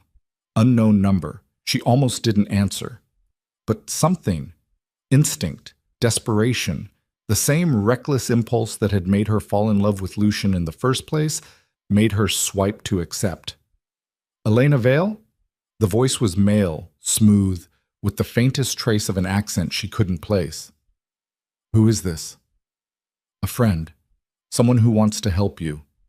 Elena's blood went cold. "I don't know you, but I know you. Quite well, actually. I know you're pregnant with Lucien Moreau's child. I know you're currently staying in his penthouse under armed guard. I know he left approximately 22 minutes ago to attend a council meeting that will determine whether he lives or dies tonight." Her hand tightened on the phone. "What do you want?" "To give you information you need. Information Lucien should have given you himself, but was too much of a coward to share." "I'm hanging up." Konstantin Fedorov didn't orchestrate the coup alone. Elena froze, finger hovering over the end call button. The voice continued, calm and certain. "He had help. From someone Lucien trusts completely, someone who's been feeding Konstantin information for months, someone who's been playing both sides since before you and Lucien even divorced." "You're lying." "Am I?" "Then explain how Konstantin knew exactly when to steal your settlement. Explain how he knew which calls to intercept. Explain how he knew you were pregnant before Lucien did." Elena's heart hammered against her ribs. "Who are you?" "Someone who's tired of watching Lucien Moreau destroy everything he touches. Someone who thinks maybe you deserve the truth before you tie yourself to a sinking ship." "The truth about what? About who really wanted you gone? About who convinced Konstantin that removing you was the key to controlling Lucien? About who's been lying to you since the moment you collapsed on that bus stop? Tell me." The words came out harsh, desperate. "Not over the phone, too easy to trace, but if you're brave enough to hear it, meet me at the address I'm about to send you. Come alone. Come now. And I'll tell you everything." "I can't leave. I promised Lucien. Lucien promised to protect you too." "How did that work out?" The voice went sharp, cutting. "You almost died, Elena. Your baby almost died. And the man responsible for that is sitting in a council meeting right now, pretending to be loyal while planning Lucien's execution. Don't you want to know who it is?" The phone buzzed. A text message from the same unknown number. An address in the warehouse district, less than 2 miles away. 20 minutes, the voice said. "That's how long you have before the information becomes worthless. After that, Lucien's fate is sealed and you'll never know the truth." The line went dead. Elena stared at her phone, mind racing. It was obviously a trap. Obviously bait designed to lure her away from the safety of the penthouse. Obviously the exact kind of impulsive, reckless decision that got people killed in Lucien's world. But what if it wasn't? What if there really was a traitor in Lucien's inner circle? Someone feeding information to Konstantin, someone who'd been playing both sides, someone who could destroy everything at the council meeting tonight if she didn't warn Lucien in time. "Everything all right?" Sophia appeared in the doorway, sharp eyes already assessing the situation. Elena shoved her phone in her pocket. Fine, just a spam call. Sophia didn't look convinced but didn't push. I'm going to do a perimeter check. Stay inside, lock the door behind me. I'll be back in 10 minutes. Okay. The moment Sophia left, Elena was moving. She grabbed her coat, her phone, the emergency cash Lucian kept in the drawer of his office desk. Scribbled a quick note. Had to check something. Back soon. I'm sorry. And left it on the kitchen counter where Sophia would find it. Then she slipped out the service entrance that the household staff used, the one that bypassed the main security checkpoint, the one Lucien had shown her during their marriage, in case she ever needed to leave without questions. The elevator took her down to the garage level. Elena found one of the SUVs, keys in the ignition, because Lucien's people lived in a world where nobody was stupid enough to steal from him, and drove out into the Chicago night. The address led her to a part of the city she didn't recognize. Industrial. Empty. The kind of neighborhood where buildings had more broken windows than intact ones, and streetlights flickered with epileptic uncertainty. She should turn around. Every instinct screamed at her to turn around. But she kept driving, following the GPS until it announced she'd arrived at a warehouse with no signage and no visible lights. Elena parked, killed the engine, and sat in the SUV trying to gather courage that seemed to have abandoned her completely. Her phone buzzed. Come inside. Second floor. Door at the end of the hall. Elena looked at the warehouse, at the darkness, at the obvious wrongness of everything about this situation. Then she thought about Lucian walking into that council meeting, surrounded by people he trusted, not knowing one of them was planning to put a bullet in his head. She got out of the car. The warehouse door was unlocked. Elena pushed it open, wincing at the way it creaked like something from a horror movie. Inside, the air smelled like rust and abandonment. Her footsteps echoed as she crossed to a metal staircase that led to the second floor. Every step up felt like choosing death. At the top, a hallway stretched into darkness. A single door at the end showed light bleeding from underneath. Elena walked toward it, hand pressed to her stomach, whispering silent apologies to her unborn daughter for being this stupid, this reckless, this desperate. She pushed open the door and stopped dead. The room was empty except for a single chair positioned in the center, harsh fluorescent lights buzzing overhead. Sitting in the chair, hands zip-tied behind his back, blood streaming from a cut above his eye, was Vincent Torres. Elena. His voice came out rough, pained. You need to run. Right now. Vincent, what? It's a trap. It's all a trap. You need to... The door slammed shut behind her. Elena spun around to find a man she didn't recognize. Tall, lean, with the kind of face that belonged in boardrooms or on magazine covers. Expensive suit, calm smile. Gun pointed directly at her stomach. Elena Vallo, he said pleasantly. Thank you for coming. I'm Marcus Delgado. We met briefly at Lucian's penthouse, though you probably don't remember. She remembered. The council member. The fence-sitter Lucian had slammed against the wall. What is this? Elena's voice shook. Where's the person who called me? That was me, or rather, someone working for me. Voice modulation technology is remarkable these days. Marcus gestured to a second chair that Elena hadn't noticed. Please, sit. We have a lot to discuss before your husband arrives. He's not my husband. We're divorced. A technicality that will be corrected soon enough, I'm sure. Lucien is nothing if not sentimental about his possessions. Marcus's smile widened. Now sit, or I start breaking Vincent's fingers until you comply. Elena looked at Vincent, who shook his head once, a clear warning not to obey. Marcus pulled the trigger. The gunshot was deafening in the enclosed space. Vincent screamed as the bullet tore through his left shoulder, blood spraying across the concrete floor. Next one goes through his knee, Marcus said conversationally. Then the other shoulder, then his spine. I can keep him alive and suffering for hours, Elena, or you can sit down and make this easy. Elena sat. Marcus produced another zip tie from his pocket, securing her wrists behind the chair with practiced efficiency. Not tight enough to cut off circulation, but absolutely tight enough to prevent escape. There, he said, stepping back to admire his work. Much better. Now we can talk like civilized people. Fuck you, Vincent spat, blood soaking through his shirt. Lucien is going to do exactly what I want him to do, which is die. Marcus pulled out his phone, typing something quickly. In approximately 15 minutes, Constantine will receive an anonymous tip that Lucian's pregnant ex-wife is being held hostage in this warehouse. He'll share that information with the council, and Lucien, being the predictable, sentimental fool that he is, will abandon the meeting to come save her. Elena's blood turned to ice. You're drawing him into an ambush. I'm removing him from the board. The council vote doesn't matter if Lucien isn't alive to hear the results. And once he's dead, Constantine becomes the de facto leader. At which point I, having proven my loyalty by delivering Lucien's head, will be rewarded with a very lucrative position in the new regime. You're the traitor. Elena's mind raced, trying to understand. You're the one who helped Constantine, who told him about me. Helped is such a limited word. I orchestrated. Constantine wanted power but lacked the strategic vision to take it. I provided that vision. The divorce was already happening, so I simply suggested that making you disappear would destabilize Lucien emotionally. Make him vulnerable. I even arranged for the settlement to be stolen, for your calls to be intercepted. Marcus crouched down in front of Elena, looking pleased with himself. I never expected you to get pregnant. That was a delightful complication. Made everything so much more devastating. You're insane. I'm ambitious. There's a difference.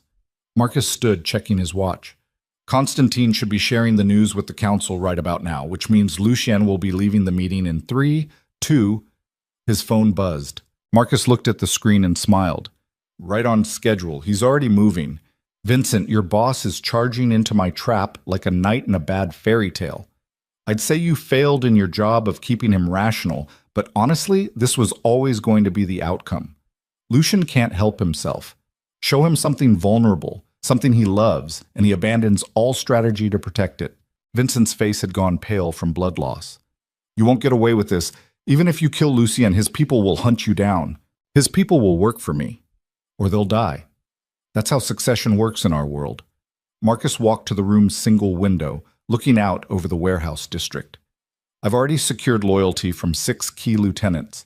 Promised them better positions, more money, less of Lucien's obsessive micromanagement.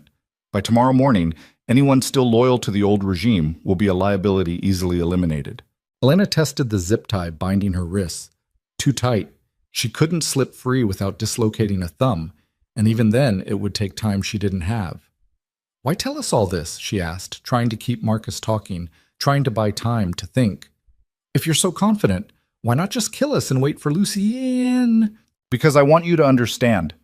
Marcus turned back to face her. I want you to know that every choice Lucien made to protect you actually sealed his fate. If he'd stayed cold, stayed focused, stayed the ruthless bastard he used to be, I never would have been able to touch him. But he fell in love. He got weak, and weakness is always fatal in our world. He's going to kill you, Elena said quietly. When he gets here, when he sees what you've done, he's going to tear you apart. He's going to try. I'm counting on it. Marcus pulled out his gun, checking the magazine with casual familiarity. Constantine's men are positioned throughout this building, 30 of them. All armed, all prepared to kill Lucien the moment he walks through that door. He's outnumbered, outgunned, and too emotionally compromised to think clearly. This isn't a rescue mission, Elena. It's a suicide run. The truth of it hit like a physical blow. Lucien was walking into a death trap. And Elena had led him straight to it by being exactly the kind of impulsive, reckless idiot she'd promised not to be. You're going to watch him die, Marcus continued, almost gently. I think that's fitting, don't you? You get to see firsthand what loving Lucien Moreau costs. And then, after he's gone, Constantine will decide what to do with you. Keep you alive as leverage against any remaining loyalists. Or kill you and the baby to eliminate the bloodline completely. Personally, I'm hoping for the latter. Cleaner that way. Please. Elena hated the way her voice broke. Please, I'll do anything. Just let Vincent warn him. Let him know it's a trap. He'll leave. He'll run. He'll come anyway. That's who he is? Marcus's phone buzzed again. He glanced at it, then smiled. And he's here. The sound of gunfire erupted from somewhere below them. Automatic weapons, shouting, the distinctive crack of grenades. Marcus walked to the window, watching the chaos unfold in the warehouse below, like it was theater arranged for his entertainment. He brought friends, Marcus noted, sounding almost impressed. Smart. Not smart enough, but smart. More gunfire. Closer now. Elena could hear men screaming, dying, the wet sounds of bodies hitting concrete. Lucien was fighting his way through Constantine's ambush, fighting toward her, fighting to save her from a trap she'd walked into with her eyes wide open. Vincent! Elena turned to where Lucien's head of security sat bleeding, face pale as death. You have to do something. You have to warn him. You have to... I can't. Vincent's voice came out weak. Elena, I'm sorry. I can't. The gunfire grew louder, angrier. Elena could track Lucien's progress by the sound. Methodical, brutal, absolutely relentless.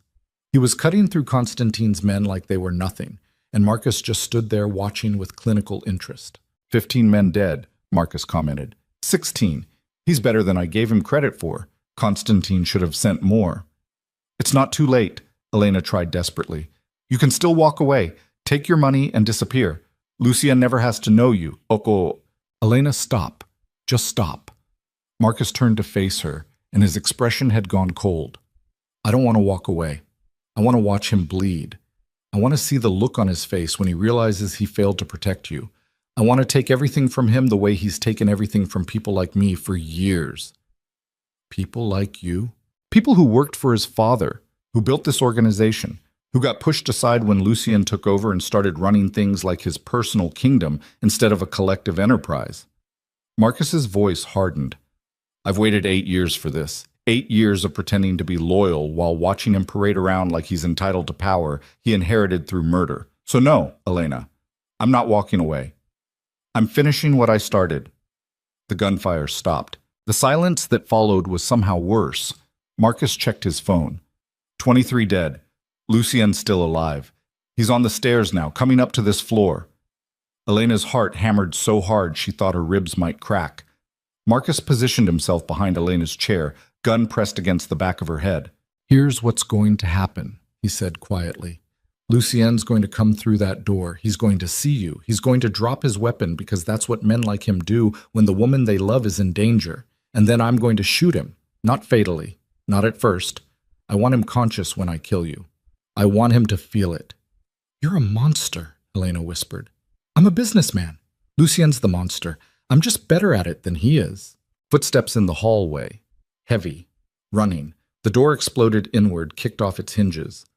Lucien stood in the doorway, covered in blood that mostly wasn't his, holding a gun in each hand, eyes wild with the kind of rage that preceded mass murder.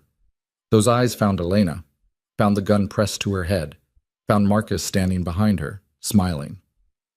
Hello, Lucien, Marcus said pleasantly. Drop the guns or I paint the wall with her brain. Lucien's hands didn't move. Marcus, I should have known. You should have, but you were too busy playing house with your little project here to notice the knife at your back.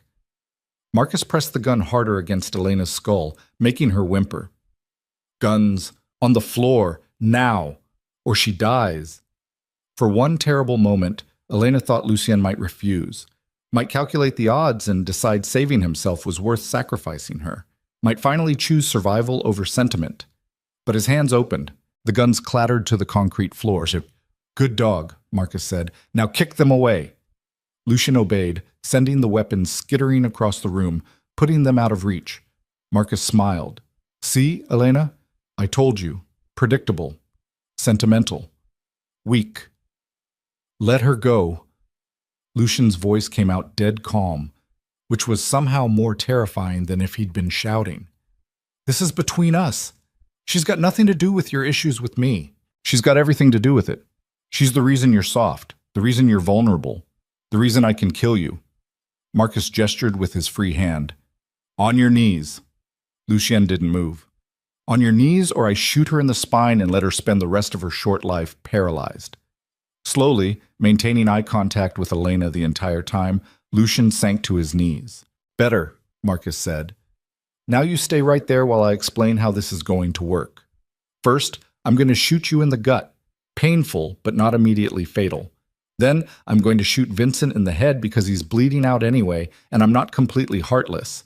Then I'm going to shoot Elena in the stomach. Let you watch your child die.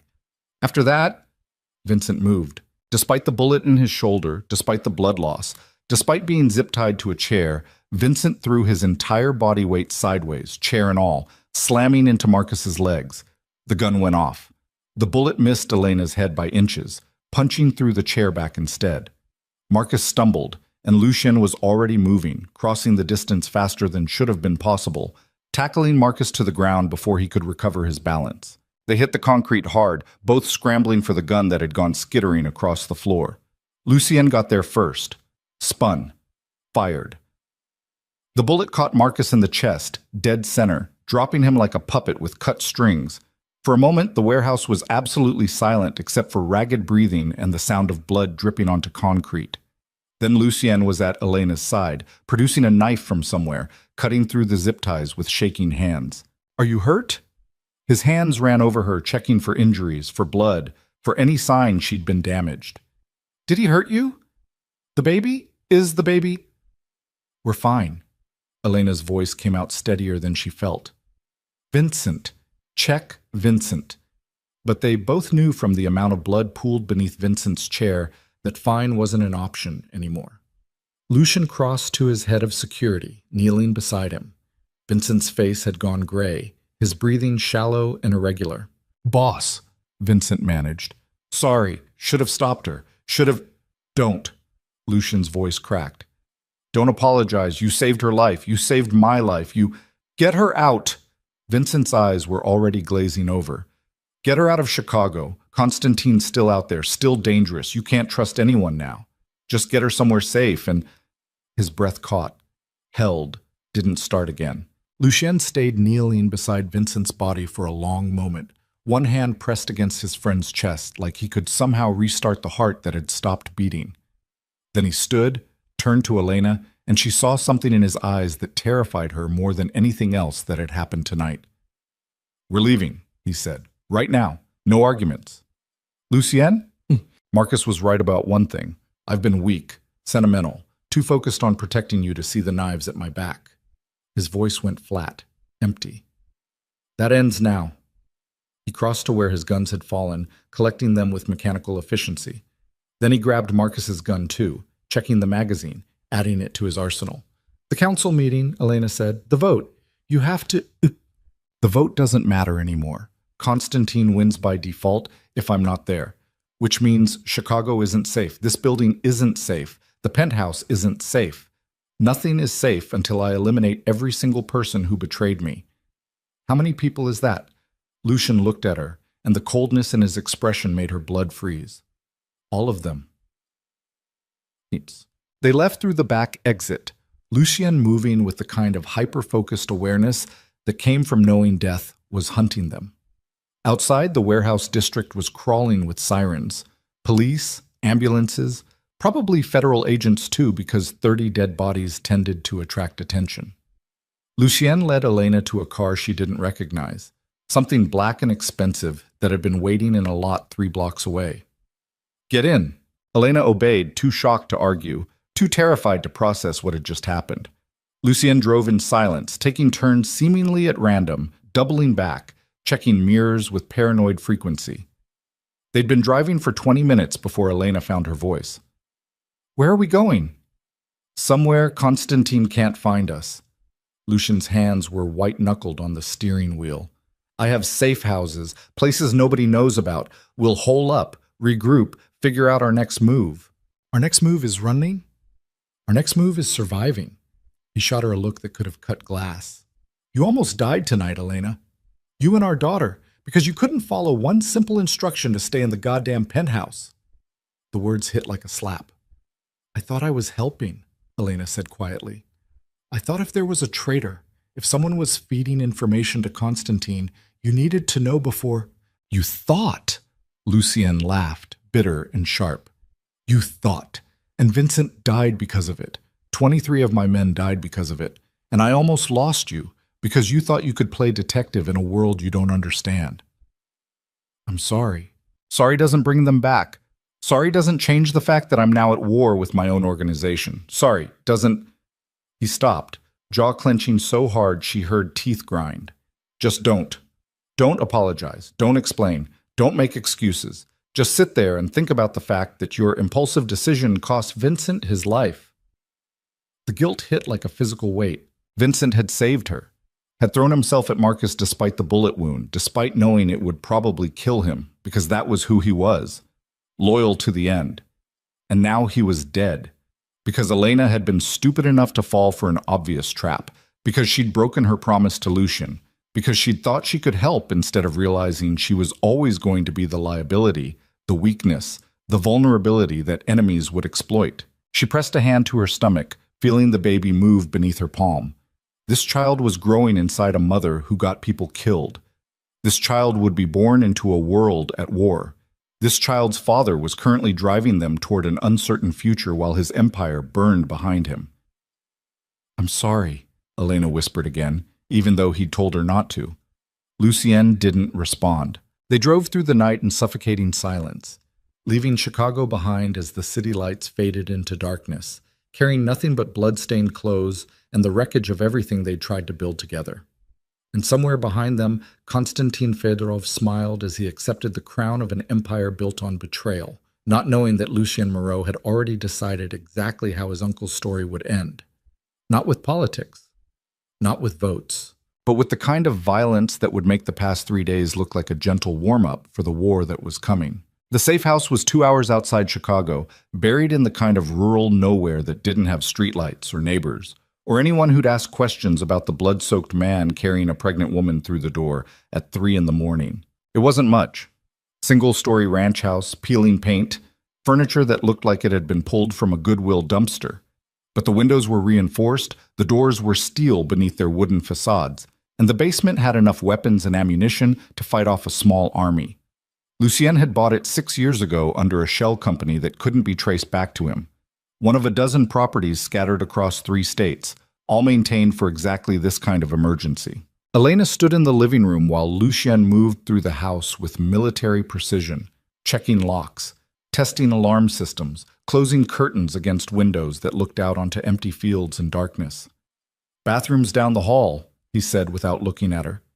"There's clothes in the bedroom closet. Should fit well enough. Shower if you want. I need to make some calls." He disappeared into what looked like a home office before Elena could respond. She stood alone in the shabby living room, still wearing clothes spattered with Vincent's blood, still feeling the ghost impression of Marcus's gun pressed against her skull, still hearing the wet sound of Vincent's last breath. Her hands were shaking. Elena pressed them against her stomach, feeling the baby move beneath her palms. Still alive, still fighting, still growing despite everything trying to kill them both. The guilt was a living thing inside her chest, eating her from the inside out. Vincent was dead because of her. 23 men were dead because of her. Lucien's empire was burning because of her. She walked to the bathroom on legs that felt like they might give out any second. The shower was small, the water pressure weak, but it was hot, and it washed away the blood even if it couldn't wash away the memories. Elena stood under the spray until the water ran cold, until her skin was pink and raw, until she couldn't tell the difference between water and tears anymore. When she finally emerged, wrapped in a towel that had seen better days, she could hear Lucian's voice from the office. Low, controlled, absolutely lethal. "Don't care what the council decided. Konstantin doesn't get to take what's mine just because I missed a vote. You tell him I'm coming. You tell him I'm bringing war, and you tell him that when I'm done there won't be enough left of him to bury." Silence. Then, "No. No deals, no negotiations. He tried to kill my family. That's not something you come back from. That's not something I forgive." More silence. "Then they die with him. Anyone still standing beside Konstantin when I come for him becomes a target.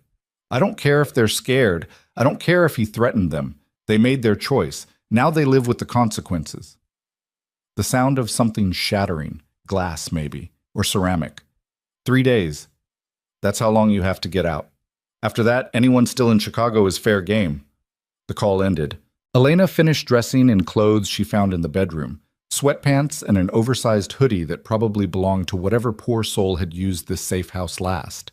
When she emerged, Lucien was in the kitchen, pouring whiskey with hands that shook almost imperceptibly. He looked like he'd aged 10 years in the past 6 hours.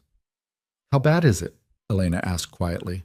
Lucien downed the whiskey in one swallow. Council voted 8-5 in Konstantin's favor. He's officially the new head of the organization. My assets are frozen. My properties are seized. There's a contract out on me worth $5 million. And on me? 3 million. He poured another drink. Constantine wants you dead before the baby's born. Doesn't want any heirs with a legitimate claim to the empire. Elena sank into one of the kitchen chairs, feeling the weight of it settle over her like a burial shroud. So we run. We take the money you stashed away, we leave the country, we start over somewhere Constantine can never find us. No. Lucien, no. He turned to face her, and the look in his eyes was pure murder. I'm not running. I'm not letting Constantine win, and I'm sure as hell not letting him think he can threaten my child and get away with it. You can't fight an entire organization by yourself. Watch me. You'll die. Maybe. He set down the glass with controlled precision. But I'll take Constantine with me, and Marcus, and everyone else who thought they could take what's mine. Marcus is already dead. Marcus was just the beginning. Lucien's voice dropped to something barely human. You want to know what I've been doing for the past hour while you were in the shower? I've been calling in every favor I'm owed, every debt, every alliance I've built over 10 years of running this organization. And you know what I found? Elena waited. I've got 12 men willing to die for me. 12. Out of an organization of 200. That's how many people I can actually trust when the chips are down and the money's on the line. 12 men can't fight an army. 12 loyal men are worth more than 200 cowards. Lucien pulled out his phone, pulling up a map of Chicago covered in red pins. Constantine thinks he's won. Thinks he can sit in my office, sleep in my bed, run my empire. He's wrong. Because while he's celebrating, I'm going to dismantle everything he thinks he controls. Hit his supply lines, destroy his revenue streams, turn his allies against him by showing them exactly how weak he really is. That's not a plan, that's suicide. It's war. Lucien looked at her, really looked at her, and Elena saw something in his expression that terrified her. Not rage, not hate, just cold, absolute certainty. And war is what I'm good at. Elena pressed a hand to her forehead, trying to process. What about me? What am I supposed to do while you're out there getting yourself killed? You stay here. I've got 2 of my 12 men coming to guard this place. They'll keep you safe while I handle Constantine. So I just sit here, pregnant and helpless, while you throw yourself at an army? You stay alive. That's all I need from you. His voice softened slightly. Elena, I need to know you and the baby are safe. That's the only thing keeping me human right now. If I lose you, if something happens to our daughter, I'll burn the entire world down and won't stop until there's nothing left. So please, just stay here. Stay safe. Let me do what I do best. Killing people. Protecting what's mine. They stared at each other across the shabby kitchen, and Elena realized with terrible clarity that there was no argument she could make that would change his mind. Lucien had already decided, had already chosen violence over survival, revenge over escape. And part of her, the part that still felt Vincent's blood on her hands, that still heard Marcus's voice promising to kill her baby, that still remembered starving on Chicago's streets while Constantine's people stole everything she needed to survive, wanted him to burn them all. When do you leave? She asked quietly. Tomorrow night. I need daylight to set things up, and I need Constantine comfortable. Let him think I'm running scared, then I hit him where it hurts. And if you don't come back? Lucien crossed to her, kneeling beside her chair like he had that first night in the hospital. His hands framed her face with a gentleness that contradicted everything else about him. Then you take the account information in the office safe. Password is your birthday plus our wedding anniversary. There's enough money to disappear, to raise our daughter somewhere beautiful, to build the life you deserve. He pressed his forehead against hers. And you tell her I loved her, that I died trying to make the world safe enough for her to exist in it. Tears burned behind Elena's eyes. Don't talk like you're already dead. I'm being realistic. You're being fatalistic, again. She pulled back, forcing him to look at her. You want to go to war? Fine. You want to destroy Constantine? I understand, but you don't get to do it on a suicide mission. You don't get to throw your life away and leave me to raise our daughter alone. Then what do you want me to do? Win. The word came out fierce, desperate. Don't just hurt him. Don't just make him pay. Win completely, totally, so thoroughly that nobody ever questions your right to that empire again. Something shifted in Lucien's expression. That's not how you wanted me to be. You wanted normal. You wanted safe. I wanted naive things before I understood what your world actually costs. Elena's hands covered his. But I understand now. And I understand that the only way we survive is if you're strong enough, ruthless enough, terrifying enough that nobody ever tries this again. So don't go out there to die gloriously. Go out there to win. Lucian studied her face for a long moment. Then he kissed her, hard and desperate and tasting like whiskey and violence. I'll win, he promised against her lips. I'll burn them all and come back to you. I swear it. The next 36 hours passed in tense, suffocating silence. 2 men arrived at dawn, both in their 40s, both carrying enough weapons to fight off a small militia, both looking at Elena with the kind of careful respect usually reserved for religious artifacts or unexploded bombs. Ma'am, the older one, introduced as Thomas, nodded once. We've secured the perimeter. Nobody's getting close to this house without us knowing about it. The younger one, Jake, was already setting up additional security equipment, cameras, and motion sensors that would turn the shabby ranch house into a fortress. Lucien spent the day in the office, making calls, coordinating with his 12 loyal soldiers, planning an assault that would either reclaim his empire or get them all killed. Elena tried to eat, tried to rest, tried to do anything except imagine all the ways this could go catastrophically wrong. At dinner, takeout Chinese that Jake picked up from a restaurant 20 miles away, paid for in cash, delivered in boxes that he checked for tracking devices before bringing inside. Lucien outlined his plan. Constantine's staying at the Drake Hotel, presidential suite. He's got security, but it's sloppy, too confident. He thinks I'm running. Lucien pushed rice around his plate without eating. I'm hitting him tomorrow night. Two-pronged attack. My team goes after his supply warehouse on the south side while I go after Constantine directly. Why split your forces? Elena asked. 12 men isn't enough to fight 2 battles. Because Constantine needs to think the warehouse is the real target. Needs to pull security from the hotel to protect his money. That's when I go in. Alone? With 2 men, small team, fast, in and out before anyone realizes what's happening. Elena set down her fork. That's insane. You're walking into a hotel full of people who want you dead. I'm walking into a hotel to kill the man who tried to murder my family. Lucien's voice went flat. Everything else is just obstacles. Obstacles with guns. I faced worse. When? He looked at her with eyes older than his years. Every day since I was 18 and inherited an empire built on my father's corpse. The words settled over the table like ash. Thomas cleared his throat. Boss, if I may, the plan is solid, risky, but solid. Constantine won't expect you to come at him directly. He thinks you're going to rebuild, regroup, come at him in 6 months with a proper army. Which is exactly why I'm hitting him now, Lucien said. While he's vulnerable. While he's celebrating. While he thinks he's won. Elena wanted to argue, wanted to beg him to reconsider, to find another way, to choose survival over revenge. But she could see in his face that the decision was already made. This was happening. Tomorrow night, Lucien Moreau was going to war, and either Constantine would die or Lucien would. There was no third option. That night, Elena couldn't sleep. She lay in the safe house's cramped bedroom, listening to Lucien move through the house, checking locks and weapons, and making last-minute preparations for tomorrow's assault. Around 2 a.m., he finally came to bed. He didn't try to sleep, just lay beside her in the darkness, one hand resting on her stomach where their daughter was growing, and said nothing.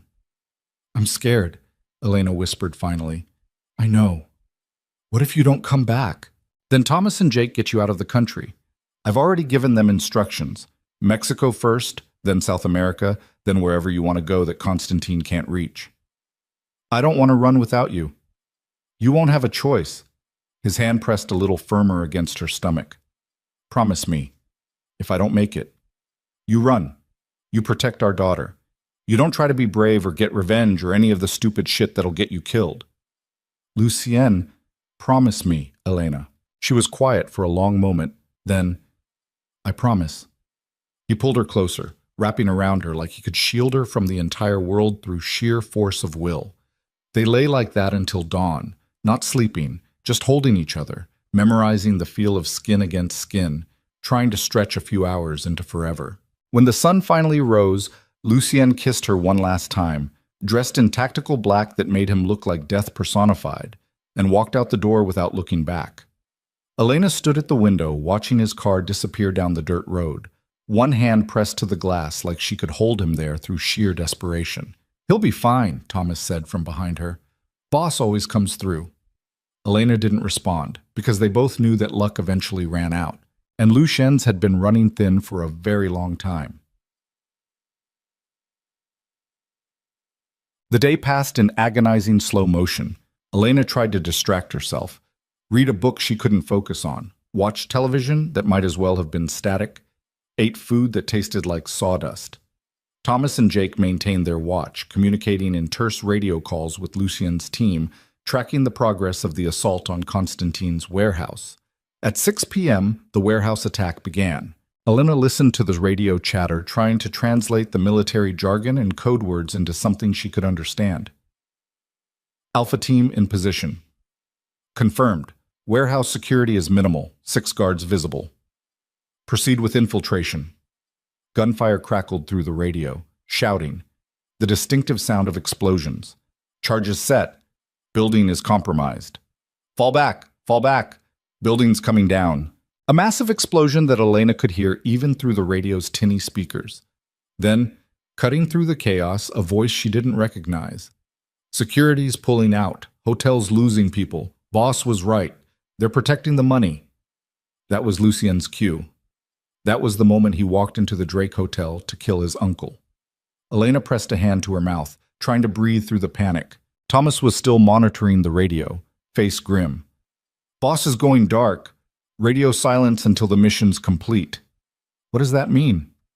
Means we won't hear from him until it's done. Can't risk communication when he's infiltrating hostile territory. So we just wait? We wait. The minutes crawled past like dying things. 7 p.m. became 8. 8 became 9. At 9:30, Jake's phone buzzed. He looked at it, then at Thomas, his expression going carefully neutral. "What?" Elena demanded. "What is it?" Jake hesitated. "There's police activity at the Drake. Lots of it. Ambulances, fire trucks. Something went down." Elena's heart stopped.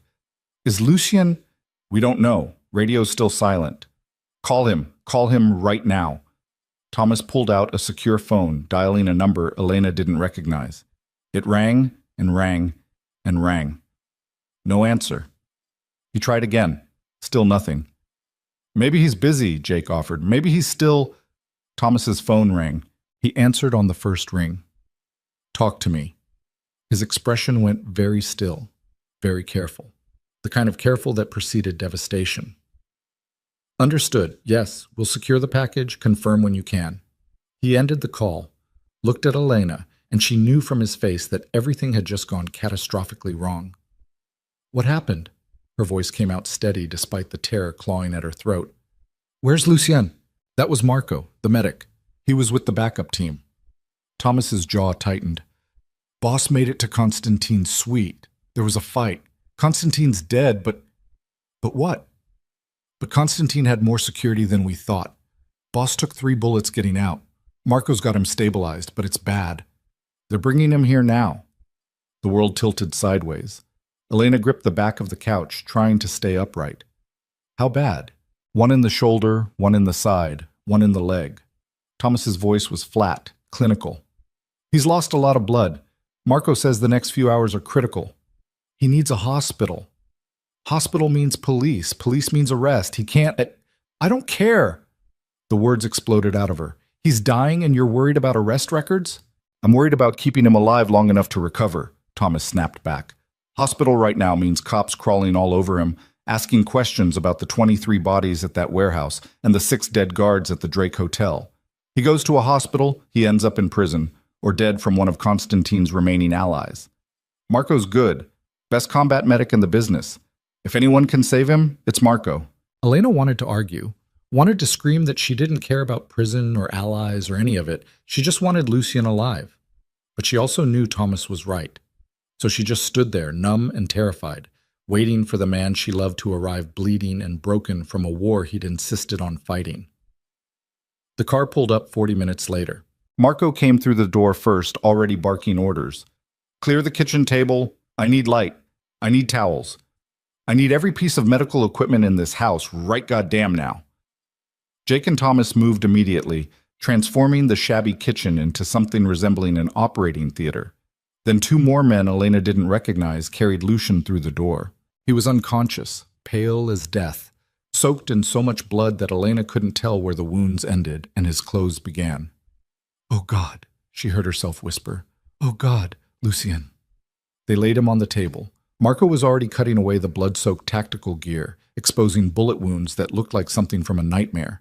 Shoulders through and through, clean, legs bad but manageable. The one in the side is the problem. Hit his liver. He's bleeding internally. Marco looked up at Thomas. "I need to operate, now. And I need everyone who's not helping to get out." "I'm staying," Elena said. "Ma'am, I'm staying." Her voice left no room for argument. "That's my family bleeding out on your table. I'm not leaving." Marco looked at her for a long moment, then nodded once. "Then make yourself useful. Stand there. Hold that IV bag. And if you're going to pass out or vomit, warn me first so I can work around you." Elena took the IV bag with shaking hands, watching Marco work with the kind of focused intensity that came from years of keeping people alive in situations where they should have died. He cut. He cauterized. He stitched. Lucian didn't move through any of it, too far gone into shock to register pain. An hour passed. Then two. At some point, Elena realized she was crying. Silent tears streaming down her face while she held the IV bag that was keeping Lucien's blood pressure high enough to survive. "Talk to him," Marco said without looking up from the delicate work of repairing Lucien's liver. "Studies show unconscious patients respond to familiar voices." Elena didn't know what to say, didn't know how to summarize everything she was feeling into words, so she just started talking. "You better not die," she whispered. "You better not leave me here alone with our daughter, because I don't know how to do this without you. I don't know how to raise a child in your world. I don't know how to be strong enough or ruthless enough or terrifying enough to protect her from all the people who will want to hurt her just because she's yours." Lucian's hand twitched, just slightly, but enough that Elena saw it. "That's right," she continued, voice getting stronger. "You hear me. You're not allowed to die. You promised me you'd win. You promised me you'd come back. So you better keep that promise, Lucien Moreau. You better wake up and tell me Constantine's dead and we're safe and this nightmare is finally over." Marco pulled back, checking his work. "Got the bleeding stopped. Liver's patched. He's stable. For now." "For now?" Elena's voice cracked. "What does that mean?" "Means the next 12 hours will tell us if he survives or not. Infection's the biggest risk now. That and his body going into shock from the trauma." Marco started bandaging the wounds with practiced efficiency. "He needs rest, antibiotics, and a lot of luck." "He's out of luck. He's been out of luck since the moment he met me." "Then maybe you'll be lucky enough for both of you." Marco finished the last bandage, then looked at Elena with something that might have been sympathy. "He killed Constantine. Walked into that suite and put 2 bullets in his head before Constantine even knew he was there. The Empire's yours again. Or it will be if Lucien survives to claim it." The words should have felt like victory, should have felt like relief. Instead, they just felt hollow. Because what good was an empire if the man who'd bled for it didn't live to see it? They moved Lucien to the bedroom, settled him onto sheets that would definitely be ruined by morning, connected him to monitors that beeped with steady, stubborn insistence that his heart was still beating. Elena climbed into bed beside him, careful not to jostle the injuries, and pressed her hand over his heart. "Don't leave me," she whispered into the darkness. "Please, I can't do this without you." Lucien didn't answer, just kept breathing, shallow and labored, fighting for survival the same way he'd fought for everything else in his life.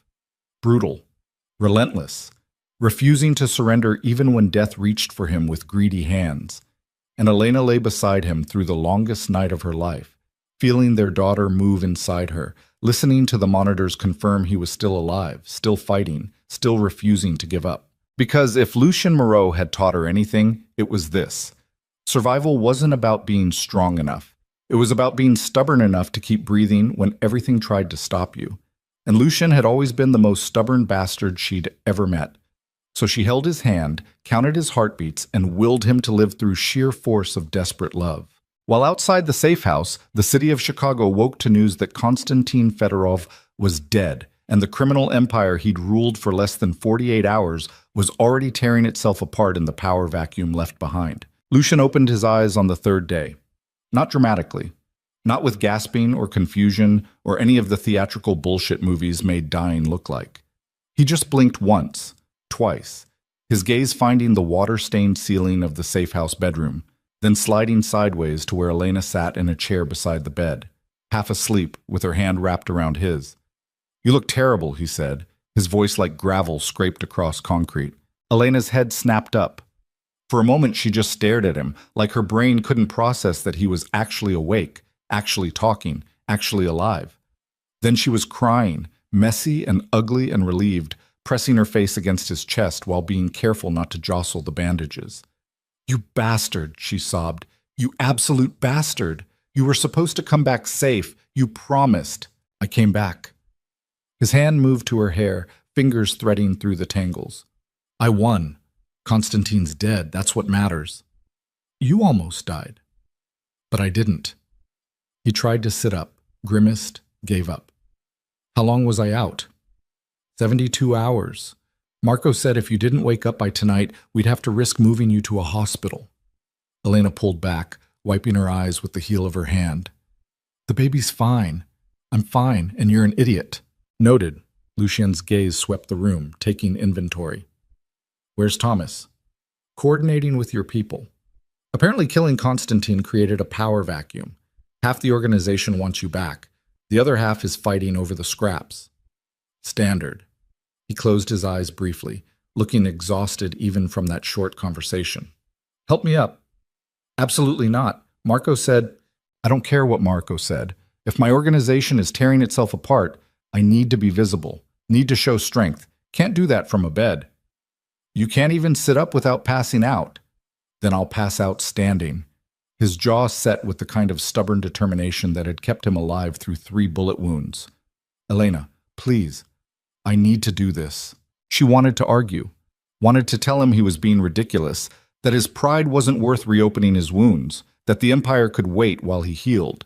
But she also knew that look, knew that trying to stop him would just make him more determined. So she helped him sit up, moving slowly, letting him adjust to being vertical.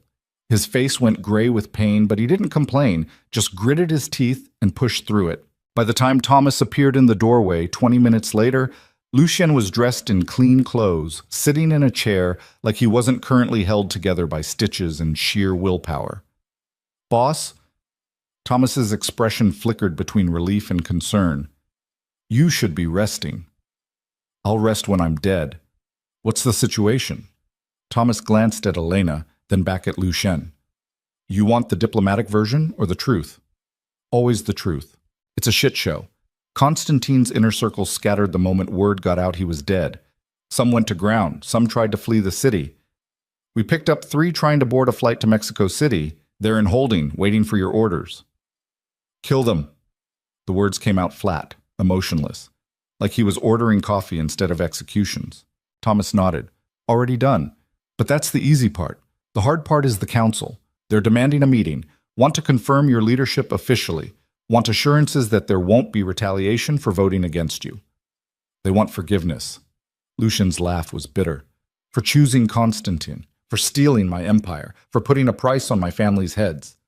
They want to know if they're going to live or die." Lucien was quiet for a long moment, staring at nothing. Elena could see the calculations happening behind his eyes, the cold math of power and survival. "Set up a meeting," he said finally. "Tomorrow night. Same location as last time. Tell them I'm willing to negotiate terms." "You're not actually going to negotiate. It wasn't a question. I'm going to remind them what happens when people forget who I am." Lucien's eyes went cold. "And then I'm going to rebuild this organization exactly how it should have been from the start, without traitors, without politicians, without anyone weak enough to be bought." Thomas left to make the arrangements. Elena waited until they were alone, then said quietly, "You're planning to kill them, the council members who voted against you." Not all of them, just the ones who knew about the coup beforehand, the ones who actively helped Constantine. He looked at her, expression unreadable. Does that bother you? She thought about Vincent, dead because of their betrayal, about herself, starving on the streets while they stole her survival, about the baby growing inside her who almost never got the chance to exist. No, she said honestly. It doesn't. Something shifted in Lucien's expression, not quite approval, but close. You've changed. So have you. Have I? He studied her face like he was seeing her for the first time. Or did you just finally see who I really was? Both, maybe. Elena moved to sit beside him, taking his hand. I used to think there was a good man buried underneath the violence, someone I could save or change or fix. I don't think that anymore. Because there isn't one. Because you don't need saving. She squeezed his hand. You're exactly who you need to be to survive in this world. And our daughter needs a father who survives. Not a martyr, not a reformed saint, just someone strong enough to protect her from everything that'll try to hurt her. Lucien pulled her closer, careful of his injuries, pressing his forehead against hers. I'll build her something better. Not perfect, but better. An empire where loyalty means something, where family is protected, where nobody ever thinks they can take what's ours and live. That's all I want, Elena whispered. Her safe. Us together. Everything else is just details. They sat like that until the sun set, two broken people holding each other together, planning futures built on blood and love in equal measure. The council meeting happened in the same private club where Lucien had walked out 72 hours earlier. This time, he arrived with an army. 12 loyal soldiers had become 37 in the 3 days since Constantine's death. Word had spread that Lucien Moreau had walked into enemy territory, killed the usurper, and survived 3 bullets doing it. That kind of reputation drew people. The violent ones, the loyal ones, the ones who understood that power came from being more terrifying than everyone else. Elena insisted on attending despite Marco's protests about stress and pregnancy complications. She wore a dress that cost more than some cars, borrowed from resources Lucien had stashed for exactly these situations, and walked into that club like she owned it. Because in a way, she did. She was Lucien Moreau's woman, the mother of his child.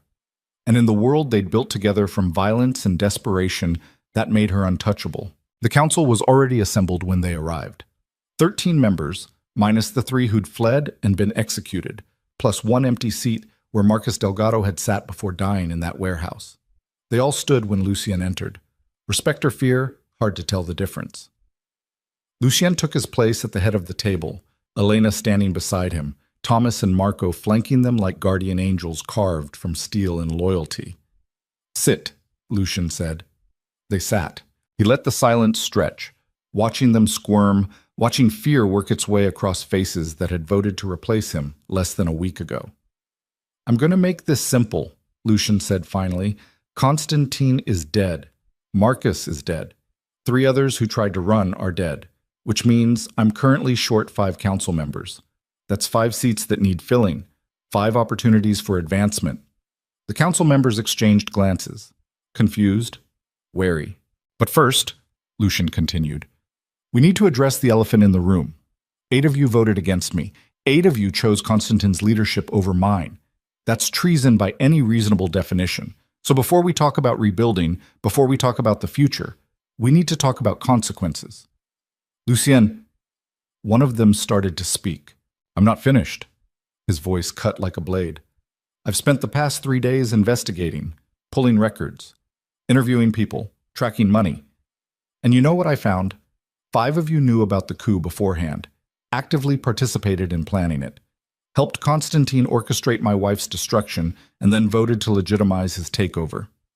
He pulled out a tablet showing financial records that painted a damning picture. Sebastian Klein, you helped funnel the money stolen from Elena's settlement into offshore accounts. $2 million gone, while she starved on the streets carrying my child. Sebastian went pale. Angela Morrison, you provided Constantine with security details, guard rotations, vulnerability assessments. You literally handed him the keys to attack me. Angela started to stand. Two of Lucian's men appeared behind her chair, hands on her shoulders, pushing her back down. David Park, you recruited 7 people to Constantine's cause, promised them promotions, money, power. 3 of them participated in the warehouse ambush where Vincent Torres died. David's hands shook. Catherine Zhang, you laundered money for Constantine's war chest, cleaned $5 million through your real estate companies so he could buy loyalty. Catherine's face was stone. And Robert Castellano, you personally ordered the hit on Elena. $3 million contract, paid in advance. I found the wire transfer from your personal account. Robert stood, hands raised. Lucien, listen. It was nothing personal. It was just business. Constantine promised. The gunshot was deafening in the enclosed space. Robert collapsed, a neat hole in his forehead, dead before he hit the floor. Lucien lowered the gun, looking at the remaining 4 conspirators who'd just watched their colleague die. That, he said calmly, was personal. You tried to kill my family. You don't come back from that. You don't negotiate. You just die. He nodded to his men. What followed was brutal, efficient, and over in less than 30 seconds. 4 more gunshots. 4 more bodies. Blood spreading across expensive carpet. The remaining council members sat frozen, too terrified to move, watching Lucien calmly set his gun on the table. Now, he said, like he hadn't just executed 5 people. Let's talk about the future. Those of you who voted against me but weren't involved in the conspiracy, you get to keep your seats, your lives, your positions. Consider it mercy for being stupid instead of treasonous. Silence. But understand this, Lucien continued, his voice dropping to something barely human. This organization runs on loyalty now, not politics, not money. Loyalty. You betray me, you die. You threaten my family, you die. You even think about another coup. You die before the thought finishes forming. Is that clear? Nods all around, frantic, desperate. Good. Lucien stood, ignoring the way his injuries pulled. Meeting adjourned. We reconvene next week to discuss succession planning, revenue streams, and rebuilding what Constantine destroyed. Thomas will send details. He turned to leave, Elena following, but stopped at the door. One more thing, he said without turning around. Elena is no longer my ex-wife. We're getting remarried soon, and when our daughter is born, she becomes part of this organization's legacy. Anyone who has a problem with that can speak now or forever hold their peace. Nobody spoke. Excellent. Lucien finally looked back, and his smile was the kind that preceded nightmares. Welcome to the new regime. Don't make me regret letting you live. They left the club surrounded by loyal soldiers, leaving 8 terrified council members and 5 corpses behind. In the car, Elena took Lucien's hand, feeling it shake slightly from pain and adrenaline. You should have let Marco give you something for the pain, she said quietly. Couldn't. Needed to be sharp. Needed them to see strength, not weakness. They saw a man who executed 5 people without flinching. Good. That's what they needed to see. He leaned back against the seat, eyes closing. It's over. Finally over. Elena looked at him. This complicated, violent, broken man who'd just killed 5 people to protect her, and felt something settle inside her chest. Not peace, not quite, but acceptance. This was who he was. This was the world they'd chosen. And she could either reject it and spend the rest of her life fighting against reality, or she could accept it and build something beautiful inside the darkness. She chose acceptance. Take us home, she told Thomas. Not the penthouse, not the safe house. Home. Wherever that would be as long as they were together. Ken. 3 weeks later, they were married in a private ceremony that bore no resemblance to their first wedding. No cathedral, no guests beyond the handful of people Lucien trusted with his life. No extravagant celebration or press coverage or any of the performative bullshit that had made their first marriage feel like a business transaction. Just vows exchanged in the living room of a brownstone Lucien had purchased in one of Chicago's oldest neighborhoods, with Marco and Thomas as witnesses, and Sophia standing guard at the door. Elena wore a simple dress that accommodated her growing belly. Lucien wore a suit that hid the scars from 3 bullet wounds that were still healing. The vows were short, direct, stripped of all romantic pretense. I promise to protect you, Lucien said, his hands holding hers, to provide for you, to choose you over everything else, even when it costs me everything.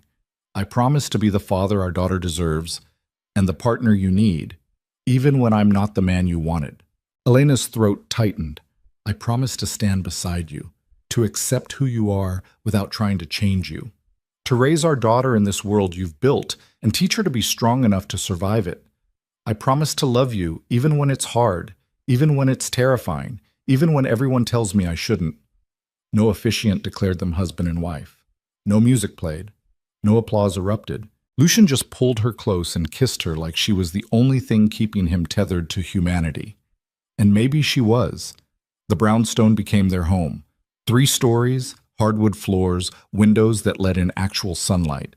Still equipped with security systems that cost more than most houses, still staffed with guards who patrolled the perimeter, still very much part of Lucien's dark empire. But it felt different than the glass penthouse. Felt like a place where a family could exist, where their daughter could grow up surrounded by books and toys and the sound of laughter instead of just clinical luxury and silent guards. Lucien began the slow process of dismantling the worst parts of his criminal empire. Not because he'd suddenly developed a conscience, but because he'd realized something crucial in that warehouse where Vincent died. Power built on fear alone was unstable. People needed something to believe in beyond violence. So he shifted operations, moved away from the drug trade that had built his fortune, focused instead on gambling, real estate, legitimate businesses with questionable ethics but fewer bodies. It wasn't clean, would never be clean, but it was better, less blood, more sustainability, a model that could theoretically exist without getting everyone killed. Elena, meanwhile, took the money that had almost been stolen from her and did exactly what she'd told Lucian she wanted to do back when this nightmare started. She built a foundation for pregnant women escaping poverty, abuse, violence, women just like she'd been, alone and terrified and one bad decision away from dying on the streets. The foundation operated through a network of safe houses, medical care, legal support, job training.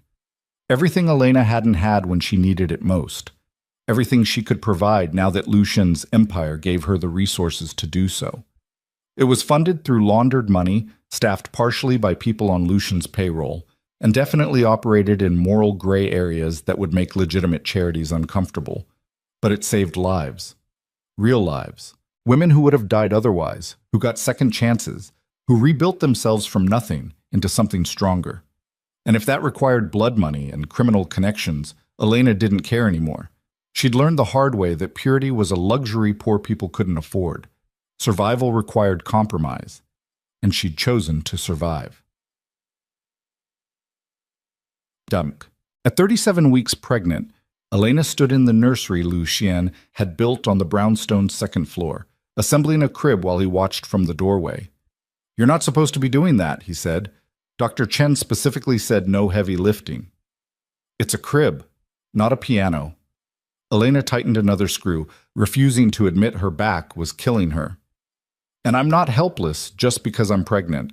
"I know, but humor me. I've already lost enough people I love. I'd prefer not to add you and our daughter to that list because you were too stubborn to ask for help." Elena set down the screwdriver, turning to face him.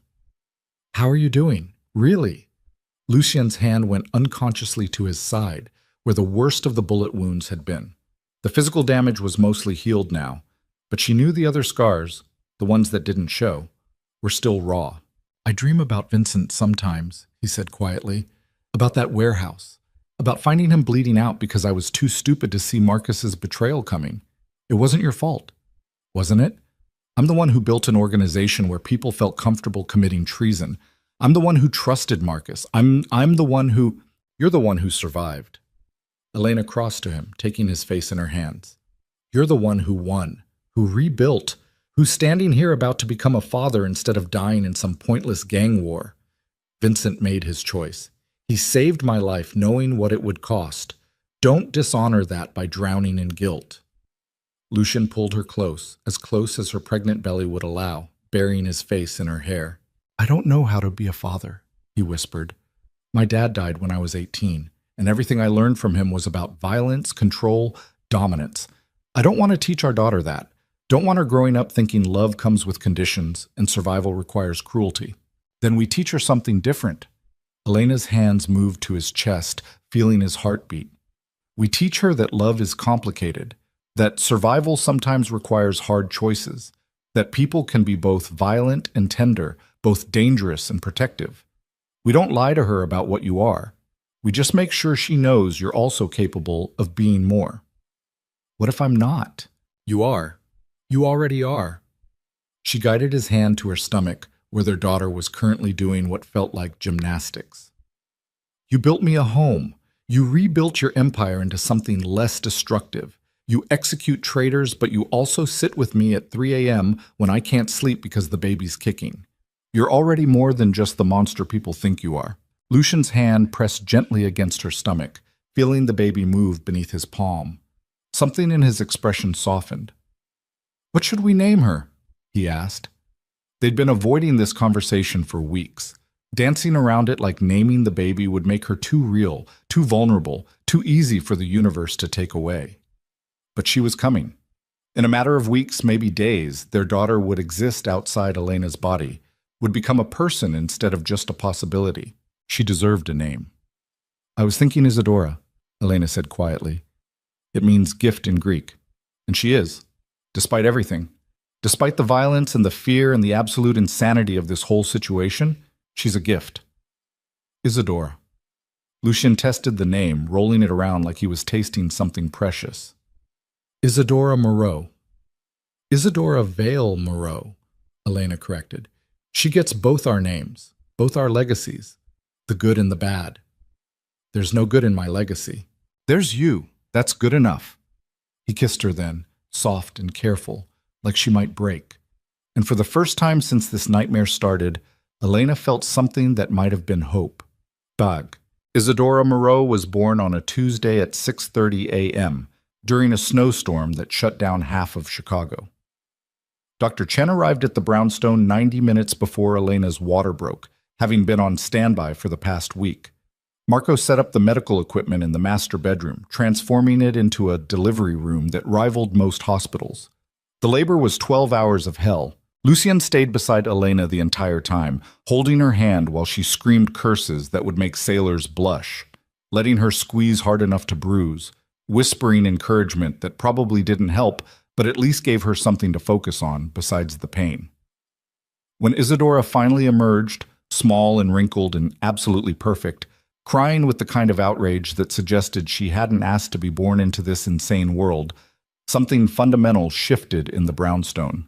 Dr. Chen placed the baby on Elena's chest while Marco handled the medical aftermath, and Elena looked down at this tiny person they'd created and felt her heart crack open in ways she didn't know were possible. She's so small, Elena whispered, touching Isadora's impossibly tiny fingers. She's strong. Lucian's voice was rough with emotions he didn't bother hiding.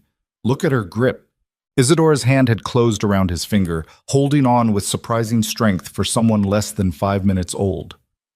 She's a fighter, Dr. Chen confirmed, checking vitals. Good lungs, strong heartbeat. Everything looks perfect. Perfect. That word again. Elena had stopped believing in perfect months ago, had learned that life was messy and complicated and nothing ever worked out the way you planned. But looking at her daughter, at this tiny person who'd survived starvation, exposure, assassination attempts, and being born into a family built on blood and violence, Elena thought maybe perfect wasn't about having no flaws. Maybe perfect was about surviving despite them. Lucien sat on the edge of the bed, still holding Isadora's tiny hand, staring at his daughter like he'd never seen anything so miraculous. Hello, princess, he whispered. I'm your father, and I'm going to make you a promise right now. Nobody hurts you, ever. I don't care if I have to burn down the entire world to keep you safe. I don't care what it costs. You are protected, you are loved, and you are mine. Tears streamed down his face. The feared crime lord, the man who'd executed 5 people without flinching, the monster who'd built an empire on violence, openly crying because his daughter existed. Our daughter, Elena corrected softly. Ours, Lucien agreed. Always ours. They sat like that for a long time, the 3 of them together in the quiet aftermath of birth, while snow fell outside the windows and the city went about its business, unaware that something important had just happened in this brownstone. A family had been born, not a perfect one, not even close. But a family nonetheless, built on blood and love in equal measure. And that would have to be enough. 6 months passed. The brownstone filled with the sounds of Isadora growing, crying, laughing, the chaos of early parenthood that left both Elena and Lucien exhausted, but somehow more complete than they'd been before. Lucien reduced his direct involvement in the organization's operations, delegating more to Thomas and the reconstructed council. He still made the important decisions, still held ultimate authority, still occasionally had to remind people why crossing him was fatal.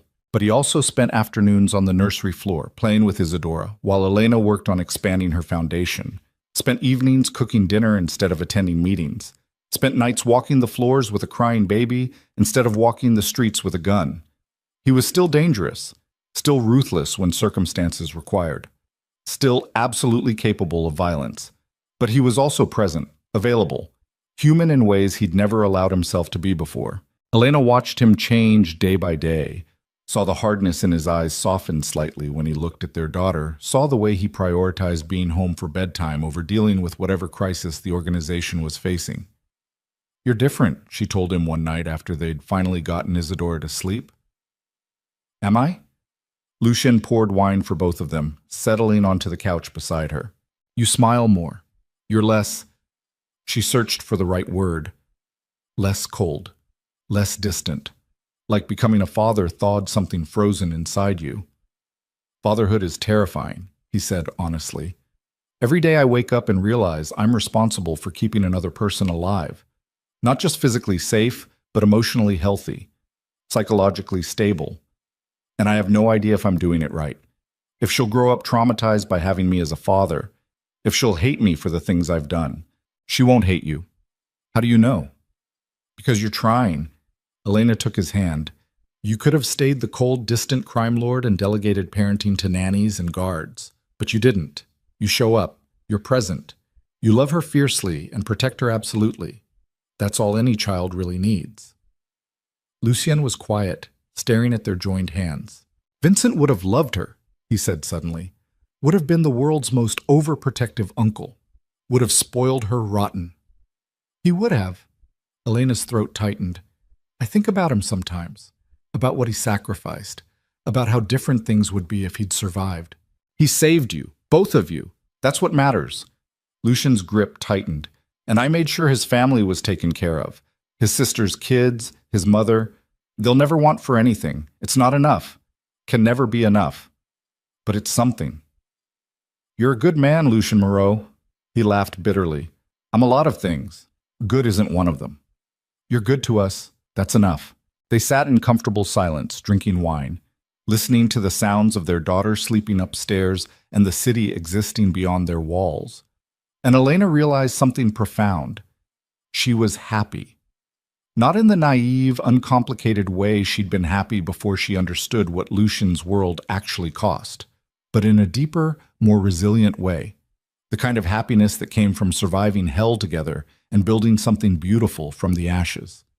Their life wasn't perfect, would never be perfect. There would always be threats, always be enemies, always be the shadow of violence lurking at the edges of their carefully constructed peace.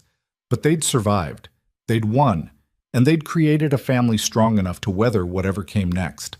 That was enough. That would always be enough. Admit. 1 year after Isadora was born, Elena stood in the brownstone's kitchen making breakfast while Lucien sat on the floor with their daughter, helping her stack blocks that she immediately knocked down with delighted laughter. Sunlight streamed through the windows, painting everything gold. The coffee maker burbled. Toast popped. The radio played something soft and instrumental. It was so breathtakingly normal that Elena had to stop and marvel at it. This was the life she dreamed of back when she was starving on Chicago's streets, pregnant and alone, and certain she'd die before ever experiencing simple domestic moments like this. Back then, it had seemed impossible, a fantasy too distant to believe in. But she'd survived. They'd both survived. And somehow, impossibly, they'd built this. "Mama!" Isadora called, holding up a block triumphantly. "I see it, baby. That's amazing." Elena crossed to them, settling onto the floor beside Lucien. "You're such a good builder." Isadora promptly knocked the entire tower down again, laughing like destruction was the funniest thing in the world. Lucien caught Elena's eye, and they both smiled, because their daughter had learned an important lesson without realizing it. Sometimes you had to knock everything down before you could build something better. Sometimes destruction was just the first step toward creation. And sometimes the most beautiful things grew in the spaces where violence used to be. "I love you," Lucien said quietly, while Isadora rebuilt her block tower. "I know. I'm serious. I need you to know, before I got too comfortable with saying it, before it became routine. I love you more than I thought I was capable of loving anything. You and Isadora. You're everything that matters. The empire, the money, the power. It's all just background noise. This is what's real." Elena leaned against him, feeling the solid warmth of his body, the steady rhythm of his heartbeat. "I love you too," she said. "Even though you're complicated and violent and occasionally terrifying, even though loving you meant accepting a world I never wanted to be part of, even though there were 1,000 moments where I should have walked away but didn't, I love you, and I'd choose you again, every time." Lucien kissed the top of her head. Isadora knocked down her blocks. The coffee maker finished brewing, and somewhere in the distance, Chicago went about its business. Millions of people living their lives, having their dramas, fighting their battles, completely unaware that in this brownstone, on this quiet street, two people who'd survived hell together were building heaven one ordinary moment at a time. Because that was the truth nobody talked about when they told stories about crime lords and empires and violent men who ruled through fear. The truth was that monsters could love, that people built from darkness could still create light, that survival sometimes meant accepting the complicated, messy reality that humans were never just one thing. Lucien Moreau was a killer, a crime lord, a man with blood on his hands that would never wash clean. But he was also a father who played blocks with his daughter, a husband who made coffee for his wife, a man who'd learned that protecting his family meant more than just destroying their enemies. It meant being present, being available, being human enough to appreciate the small moments that made survival worthwhile. And Elena Vale, who'd once been a naive girl dreaming of simple happiness, had learned that love wasn't about finding someone without darkness. It was about finding someone whose darkness didn't consume everything around it. Someone who could hold violence in one hand and tenderness in the other without letting either destroy them. Someone who proved every single day that being a monster and being a good father weren't mutually exclusive. That was the lesson this nightmare had taught her. That was the truth she'd carry forward. And as she sat on the kitchen floor of their brownstone, watching Lucien help Isadora build towers that would inevitably fall, Elena finally understood what it meant to be at peace with the choices she'd made. Not because those choices were easy, not because the consequences weren't real, but because she'd survived them. They'd both survived. And survival, she'd learned, was its own kind of victory. The rest was just details. Get. The end. Their story wasn't a fairy tale. It was messier than that, more complicated, built on compromises and blood and the kind of desperate love that only made sense to the people living it. But it was theirs, and in a world that had tried everything to tear them apart, that was the most important victory of all. They'd built a home inside the darkness, raised a daughter who would grow up understanding that life was complicated, that people contained multitudes, that love sometimes wore the face of violence when protection required it. And maybe that wasn't the ending Elena had dreamed of back when this nightmare started. Maybe it wasn't clean or perfect or morally uncomplicated. But it was real. It was survival. It was family. And for two people who'd fought their way back from the edge of destruction, that was everything.